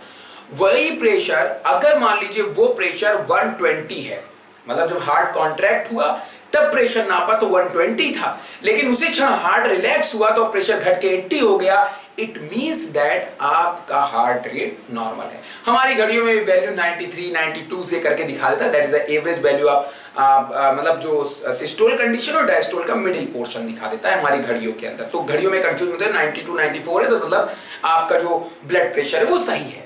लेकिन in the case of hypertension, अगर आपके ब्लड प्रेशर हाई हो जा रहा है तो आपकी ब्लड वेसल का प्रेशर 140 पहुंच जाएगा सिस्टोल कंडीशन, और डायस्टोल कंडीशन 100 के आसपास। तो ऐसी कंडीशन में बोले भैया ब्लड प्रेशर हो गया हाई। लेकिन अगर मान लीजिए कि सिस्टोल कंडीशन में आपके ब्लड का प्रेशर 100 से नीचे गिर गया और जो डायस्टोल का प्रेशर था वो 60 के आसपास आ गया, तो मतलब आपका ब्लड प्रेशर जो हो गया वो लो हो गया। तो ऐसी कंडीशन में आपको हमेशा ब्लड प्रेशर को देखते रहना है। ज्यादा ब्लड प्रेशर से आपको कार्डियक अरेस्ट, कार्डियक फेलियर होने के चांसेस बहुत ज्यादा बढ़ जाते हैं। साथ में आपके जो वाइटल ऑर्गन है जैसे ब्रेन, जैसे किडनी, ये सब चीजें भी अफेक्ट हो सकती हैं। दूसरी डिजीज का नाम है कोरोनरी आर्टरी डिजीज। भाई ये बहुत इंपॉर्टेंट डिजीज है। इस डिजीज के अंदर क्या होता है कि हमारी जो ब्लड वेसल्स होती हैं वहां पे प्लेग जमा हो जाएगा। वहां पे क्या होगा कि किसी न किसी कारणवश वहां पे कोलेस्ट्रॉल, फैट्स डिपॉजिट हो जाएंगे, आयंस, कैल्शियम आयंस वो डिपॉजिट हो जाएंगे प्लेग जैसा, और जो वेसल में वो डिपॉजिट हो जाएंगे मेरे भाई, तो ब्लड जो सर्कुलेट होना चाहिए वो ब्लड सर्कुलेट नहीं होगा अच्छी तरह। और जब ब्लड अच्छी तरह से सर्कुलेट नहीं होगा, जो ल्यूमेन है ब्लड का वो नैरो हो जाएगा। तो ऐसी सिचुएशन में आपको सामना करना पड़ेगा कोरोनरी आर्टरी डिजीज में। कोरोनरी आर्टरी डिजीज की जब हम लोग बात करते हैं तो इसमें आता है एक और डिजीज, इसका नाम है एंजाइना। एंजाइना की बात करते हैं, it is called angina pectoris, और ये आपको इसका सिम्टम जो देखने को मिलता है वो चेस्ट पेन आपको देखने को मिलता है। इसमें भी आपकी बॉडी के अंदर इनफ ऑक्सीजन ट्रांसपोर्ट नहीं होती है। ये जनरली आपको मेन में, वीमेन के अंदर भी देखने को मिलती है, कॉमन है। लेकिन आजकल एल्डर्स या फिर मिडिल एज वाले लोगों में ये के सिम्टम्स बहुत ज्यादा देखने को मिल रही है, मतलब ये वाला सिचुएशन इस समय ज्यादा हो रहा है। अब जिसके बारे में बात करने जा रहा हूं वो और भी इंपॉर्टेंट है। जैसे कि मैंने कहा हार्ट फेलियर, आप 3 वर्ड बहुत नॉर्मल सुनते हैं, हार्ट फेलियर, हार्ट अटैक, और उसके बाद आप सुन लेते हैं भैया एक और चीज के बारे में जिसका नाम है कार्डियक अरेस्ट। आइए तीनों के बारे में थोड़ा सा डिफरेंस देखने के लिए मैंने कुछ डायग्राम लगाए हुए हैं, आप उन डायग्राम को थोड़ा सा गौर से देखिएगा। सबसे पहले हम कार्डियक अरेस्ट की बात करें। देखिए कार्डियक अरेस्ट जो है वो नर्व इंपल्सेस प्रोसेस है।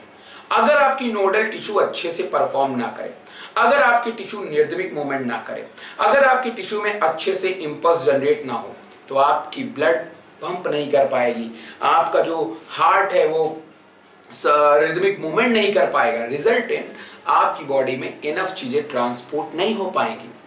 तो ऐसे सिचुएशन में हम मरीज को सीपीआर वगैरह दे सकते हैं, जिसकी हेल्प से आप वो मरीज की जान बच सकती है। तो ये कार्डियक अरेस्ट होता है। कार्डियक अरेस्ट अगर हुआ है, हार्ट काम करना बंद कर दिया, इंपल्स जनरेट होना बंद हो गई है, तो ये है कार्डियक अरेस्ट। और ये सडन चेंज, सडन आपकी धीरे धीरे हार्ट बीट गिरनी शुरू हो जाएगी।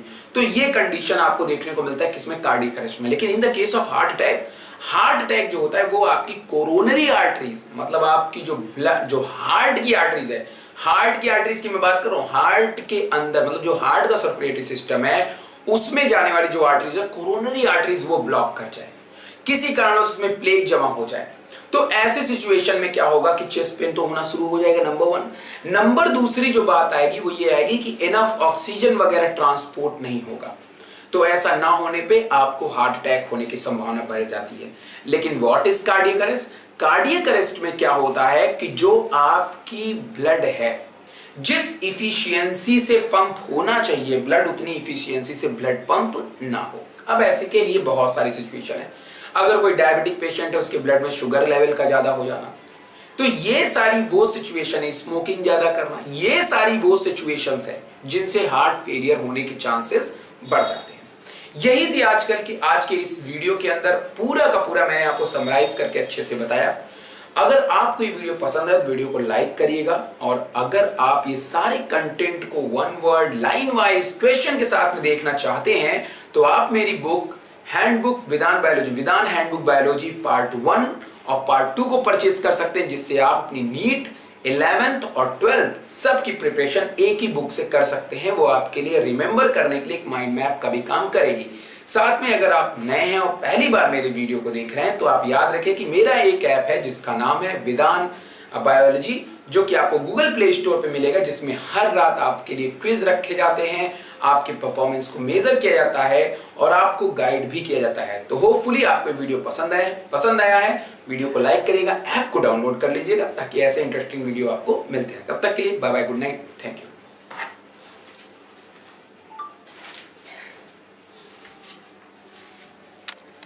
मेरा नाम है कित मिश्रा और आज के इस वीडियो सेगमेंट में मैं बात करने वाला हूं आपसे हार्ट कंडक्शन को कैसे रेगुलेट किया जाता है उसके बारे में। और ये वीडियो बहुत ही ज़्यादा इम्पॉर्टेंट है और काफ़ी समझने वाला वीडियो है, क्योंकि यहाँ पे हम इन्वॉल्व करेंगे कई सिस्टम को, जैसे कि यहाँ पे हार्मोनल सिस्टम भी इन्वॉल्व होगा, साथ में इसमें इन्वॉल्व होगा आपका न्यूरल सिस्टम भी, और साथ में इसी में आपका इन्वॉल्व होगा ब्लड सर्कुलेटरी सिस्टम भी। आइए इन सब चीज़ों के बारे में डिटेल में बात करते हैं। तो सबसे पहले कुछ बातें जो मैं आपसे बता रहा हूँ उसको बहुत ही ध्यान सुनेंगे, तभी ये वीडियो आपको समझ में आएगा। लास्ट टाइम जो मैंने प्रीवियस वीडियो बनाया हुआ है, जो मेरे मोबाइल है विधान बायोलॉजी पे प्रोवाइड है, अगर आप उस वीडियो को देखेंगे, अगर आपने उस वीडियो को देखा होगा तो आपको ये बात पता चल गई होगी कि हमारे हार्ट में दो नोडल जो है वो टिश्यूज देखने को मिलती हैं। एक हमने नाम दिया था एसए नोड और दूसरा हमने नाम दिया था एवी नोड। ये एसए नोड और एवी नोड जो होती हैं वो हमारे हार्ट को रिदमिक मूवमेंट कराने के लिए जिन इम्पल्सेस की जरूरत होती है वो उनको प्रोवाइड कराती हैं। ठीक है, मेरी बात को फिर से ध्यान सुनिए।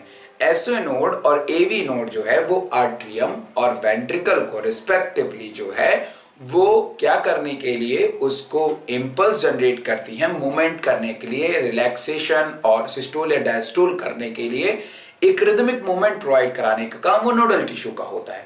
ये नोडल टिश्यू तो फंक्शन परफॉर्म करती हैं कि वो अपने से जो है वो इनवॉलेंटरी एक्शन परफॉर्म करता है। वो सब बातें मैंने आपसे ऑलरेडी बता चुका है। लेकिन उन नोडल टिश्यूज को इंफॉर्मेशन कब दी जाती है, क्या दी जाती है, कैसे वो नॉर्मल फंक्शन परफॉर्म करते हैं और कैसे वो कभी कभी हमारी जो हार्ट बीट होती है वो बढ़ जाती है, उसी के बारे में आज इस वीडियो को हम लोग बात करने वाले। देखिए, हमारे हार्ट को जो भी इंपल्सेस कंडक्ट करने के लिए जो इंफॉर्मेशन दी जाती है वो कई फॉर्म में हो सकती है। या तो वो न्यूरॉन सेल्स के थ्रू दी जा रही हो, या हमारी नर्व सेल्स के थ्रू दी जा रही हो, या फिर वो हार्मोन्स के थ्रू दी जा रही हो, या फिर वो थायराइड ग्लैंड के थ्रू दी जा रही हो। तो ऐसे बहुत सारे मेथड है जिनके थ्रू हम अपने हार्ट की रेट को बढ़ा सकते हैं और घटा सकते हैं। तो सबसे पहले जो हम बात करने वाले हैं वो बात करने वाले हैं अपने नर्व वाले कंडक्शन पे, कि हमारी न्यूरॉन सेल कैसे इंफॉर्मेशन को जो है वो कंडक्ट करते। तो हमारी ब्रेन पे आते हैं। हमारी ब्रेन में एक पोर्शन होता है जिसका नाम है मेडुला ओब्लोंगाटा। मेडुला ओब्लोंगाटा ही हमारी ब्रेन का वो रीजन है जो हमारे नोडल टिश्यूज, मतलब हमारे हार्ट के नोडल टिश्यूज को इंफॉर्मेशन सेंड करती है, ताकि वो क्या कर सके, ताकि वो इम्पल्स को जनरेट कर सके और या तो हार्ट की रेट को बढ़ा सके या घटा सके। लेकिन वो रिस्पॉन्स करेगी कब, मतलब कहने का मतलब है उसको कब पता चलेगा कि उसको अब रिस्पॉन्स करना है और उसको तब रिस्पॉन्स नहीं करना है। तो दरअसल क्या होता है कि हमारी न्यूरॉन सेल दो तरह की होती हैं, एक होता है अफरेंट और एक होती है इफरेंट, एक होता है सेंसरी और एक होती है मोटर। तो सबसे पहले जो सेंसरी न्यूरॉन होती है जो हमारे ब्रेन के पॉन्स रीजन से निकल करके जाती है, वो कनेक्टेड होती है कहाँ पे, वो कनेक्टेड मतलब ब्रेन के जो हिंड ब्रेन होता है उस रीजन से निकल करके जाती है और कनेक्टेड होती है हमारे जो हार्ट है उसके आयोटा से, और साथ में आयोटा और कैरोटिड आर्टरी से। किससे कनेक्टेड होती है? आयोटा और कैरोटिड आर्टरी से वो सेंसरी न्यूरॉन कनेक्टेड होती है। वही सेंसरी न्यूरॉन क्या काम करते हैं कि वही सबसे पहले इंफॉर्मेशन को जो है वो हमारी ब्रेन तक भेजते हैं, मतलब हार्ट की इंफॉर्मेशन को किसके तक भेजते हैं? ब्रेन तक भेजते हैं।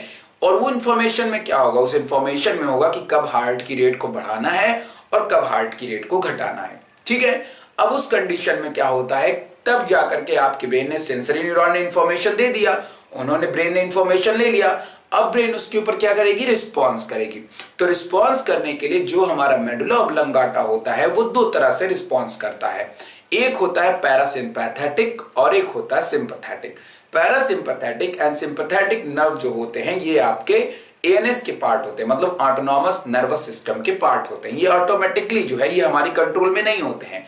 मतलब जस्ट यही चीज है कि हमारी हार्ट में अगर आयोटा में ब्लड प्रेशर बढ़ रहा है या घट रहा है, अगर कुछ भी ऐसा ऊटपटांग सा हो रहा है तो वो इंफॉर्मेशन जाएगी ब्रेन में और फिर ब्रेन अपने हिसाब से हमारी हार्ट को या तो रेट को बढ़ाएगी या तो हमारी हार्ट की रेट को घटाएगी। ये सब किसका काम होता है? ये हमारे हार्ट का काम होता है और ब्रेन का काम होता है। तो ब्रेन जो है, जो मेडुला ऑब्लांगाटा है, वो किससे कनेक्टेड है? नोडल टिश्यू से कनेक्टेड। उसने अपनी मान लो इंफॉर्मेशन अभी ली है कि ब्लड का लेवल कम हो गया है। ब्लड का लेवल मतलब जो ब्लड का जो प्रेशर है हमारे आर्टरीज के अंदर वो कहीं ना कहीं क्या हो गया है? कम हो गया है। तो ऐसी सिचुएशन में अब हमारी हार्ट क्या करेगी? ऐसी सिचुएशन में हमारी हार्ट ये करती है कि ऐसी सिचुएशन में हमारी हार्ट जो है अपने नर्व फाइबर जो मेडुला ऑब्लांगाटा है वो हमारी नर्व जिसका नाम है आपका सिंपैथेटिक नर्व, सिंपैथेटिक नर्व से बोलेगी कि भाई देखो हार्ट में जो ब्लड का प्रेशर है वो कम हो गया, अभी हमें उसको इंक्रीज करना है। ठीक है, तो सिंपैथेटिक नर्व वो क्या करेगी? वो इमरजेंसी की सिचुएशन में आती, मतलब वो कंडीशंस को हमेशा हार्ट रेट को क्या करेगी? बढ़ाएगी। तो सिंपैथेटिक नर्व इंफॉर्मेशन देंगी आपकी हार्ट के नोडल टिश्यूज को, मतलब ऐसे नोड को इंफॉर्मेशन भेजेंगी कि भैया हार्ट के सर्कुलेशन को अब तो आपको बढ़ाना है, कंडक्टिविटी को बढ़ाना है। तो ये अब आपको पता है कि जो नर्वस सेल्स होती हैं वो इंफॉर्मेशन को किसके फॉर्म में देती हैं? इंपल्स के फॉर्म में देती हैं या तो न्यूरो ट्रांसमीटर के फॉर्म में देती हैं। तो सबसे पहले ब्रेन से न्यूरो ट्रांसमीटर निकल करके हमारे हार्ट के नोडल टिश्यूज के पास में पहुंचते हैं और ये जो न्यूरोट्रांसमीटर है इसका नाम होता है आपका एपिनेफ्रिन।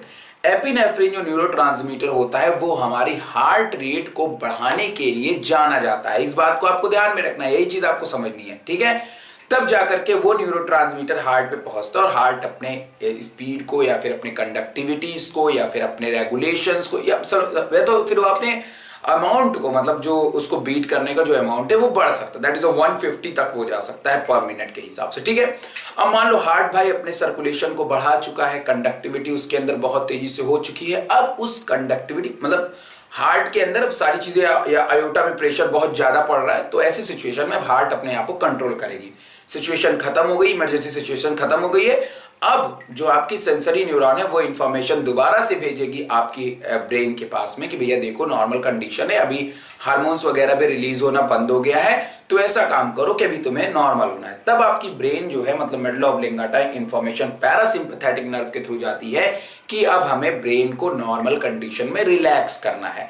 तो ये हो गया आपका पैरासिम्पैथेटिक। तो लेकिन पैरासिम्पैथेटिक जो नर्व सेल जो न्यूरोट्रांसमीटर भेजेगी उस न्यूरोट्रांसमीटर का नाम होता है एसिटिल कोलिन। ध्यान रखिएगा, सिंपैथेटिक नर्व ने जो इंफॉर्मेशन भेजी उसका नाम मैंने क्या बताया? उसका नाम था आपका एपिनेफ्रिन, जो कि हार्ट रेट को बढ़ा रहा है, तो सिंपैथेटिक बढ़ाता है, और जो एसिटिल कोलिन है वो उसके हार्ट की रेट को घटा रहा है। तो ये दोनों मैकेनिज्म न्यूरल है, मतलब ये हमारे नोडल टिश्यू पे डायरेक्ट गई है। ठीक है, तो एक मैकेनिज्म ये है। दूसरी मैकेनिज्म जो हार्मोनल होती है वहां पे सबसे इंपॉर्टेंट रोल जो प्ले करता है वो करता है हमारा एड्रिनल ग्लैंड। एड्रिनल ग्लैंड में भी जो एड्रिनल मेड्यूला होती है वहां से दो हार्मोन रिलीज होते हैं, दैट इज एपिनेफ्रिन और नॉरएपिनेफ्रिन। अब आप कंफ्यूज होंगे, यार एपिनेफ्रिन तो न्यूरोट्रांसमीटर में भी पढ़ा है, एपिनेफ्रिन हम हार्मोन्स में भी पढ़ रहे हैं। दरअसल जो एपिनेफ्रिन होता है वो दोनों तरह से बिहेव करता है। वो अगर नर्व सेल्स में है तो वो न्यूरोट्रांसमीटर की तरह बिहेव करेगा, और अगर वो ब्लड में है तो वो as a hormones function perform करता है। तो यहाँ पे एज अ हार्मोन्स वो फंक्शन को परफॉर्म करेगा, और जो हार्मोन्स होते हैं वो आपके अब ब्लड के थ्रू, इसमें कोई भी न्यूरॉन सेल की जरूरत ही नहीं है। ब्लड में अगर एपिनेफ्रिन पड़ा हुआ है और वो ब्लड आपके हार्ट के अंदर सर्कुलेट हुई तो तुरंत आपकी जो ब्रेन है वहां पे सिंपैथेटिक फंक्शन परफॉर्म होना स्वाभाविक है, क्योंकि अब वहां पे क्या है? अब वहां पे आपकी जो है ऑलरेडी एपिनेफ्रिन प्रेजेंट है। अगर वहां पे ऑलरेडी एपिनेफ्रिन प्रेजेंट है तब सिंपैथेटिक इंपल्स शुरू हो जाएगा, और सिंपैथेटिक जब होना शुरू होगा तो हार्ट की रेट फिर से बढ़ जाएगी। लेकिन वहीं पे अगर मान लो कि भाई नहीं भाई सिचुएशन नॉर्मल है, कोई दिक्कत नहीं, तो वहां पे नॉरएपिनेफ्रिन जाएगा और वो नॉर्मल कंडीशन हो जाएगा। अब इंपल्स वाली जो कंडीशन होती है वो बहुत रैपिड होती है और जल्दी से वो शुरू होती है, जल्दी खत्म भी हो जाती है। लेकिन जो हार्मोनल एक्शन होता है वो थोड़ी देर तक हार्ट के अंदर जो है वो फंक्शन परफॉर्म करता है, और ये जरूरी नहीं कि वो हमेशा इमरजेंसी के कंडीशन में, और नॉर्मल प्रोसेस के अंदर भी वो एक्टिवेट हो जाते हैं। साथ में एक ग्लैंड और भी आपकी हार्ट रेट को बढ़ाता है। जानते हैं कौन सी वो ग्लैंड है? वो है आपकी थायराइड ग्लैंड। जो थायराइड ग्लैंड होती है वो भी आपके हार्ट रेट को बढ़ाती है, क्योंकि कभी कभी आपकी जो बॉडी होती है उसको ज्यादा एनर्जी की जरूरत पड़ती है। मतलब आपकी बॉडी की जो बेसल मेटाबॉलिक रेट होती है वो कभी कभी बढ़ जाती है, और जब आपकी बॉडी के अंदर मेटाबॉलिक एक्टिविटीज बढ़ेगी तो उस मेटाबॉलिक एक्टिविटीज को जरूरत पड़ेगी ज्यादा एनर्जी की, और ज्यादा एनर्जी के लिए हमें सेल्स के अंदर भेजना पड़ेगा ज्यादा से ज्यादा ग्लूकोज और ऑक्सीजन, जिसके लिए हमें हार्ट रेट को क्या करना पड़ेगा? बढ़ाना पड़ेगा। तो कभी कभी हमारे बीमार के लिए या मेटाबॉलिक एक्टिविटी के लिए भी हम क्या काम करते हैं कि अपनी हार्ट रेट को बढ़ा देते हैं। बस यही चीजों को आपको समझना है कि कब हमें हार्ट रेट को बढ़ाना, कब घटाना है। That is operated by medulla oblongata and different types of gland. तो आपको उम्मीद है कि आपको ये वीडियो आपको रेगुलेशन ऑफ हार्ट का समझ में आया होगा। वीडियो को लाइक कर दीजिए, चैनल को सब्सक्राइब कर दीजिए। ऐसे ही बने रहिए मेरे साथ, अमेजिंग वीडियो के लिए लेकर के आता रहूंगा। तब तक के लिए बाय बाय, गुड नाइट, अपना ख्याल रखिएगा।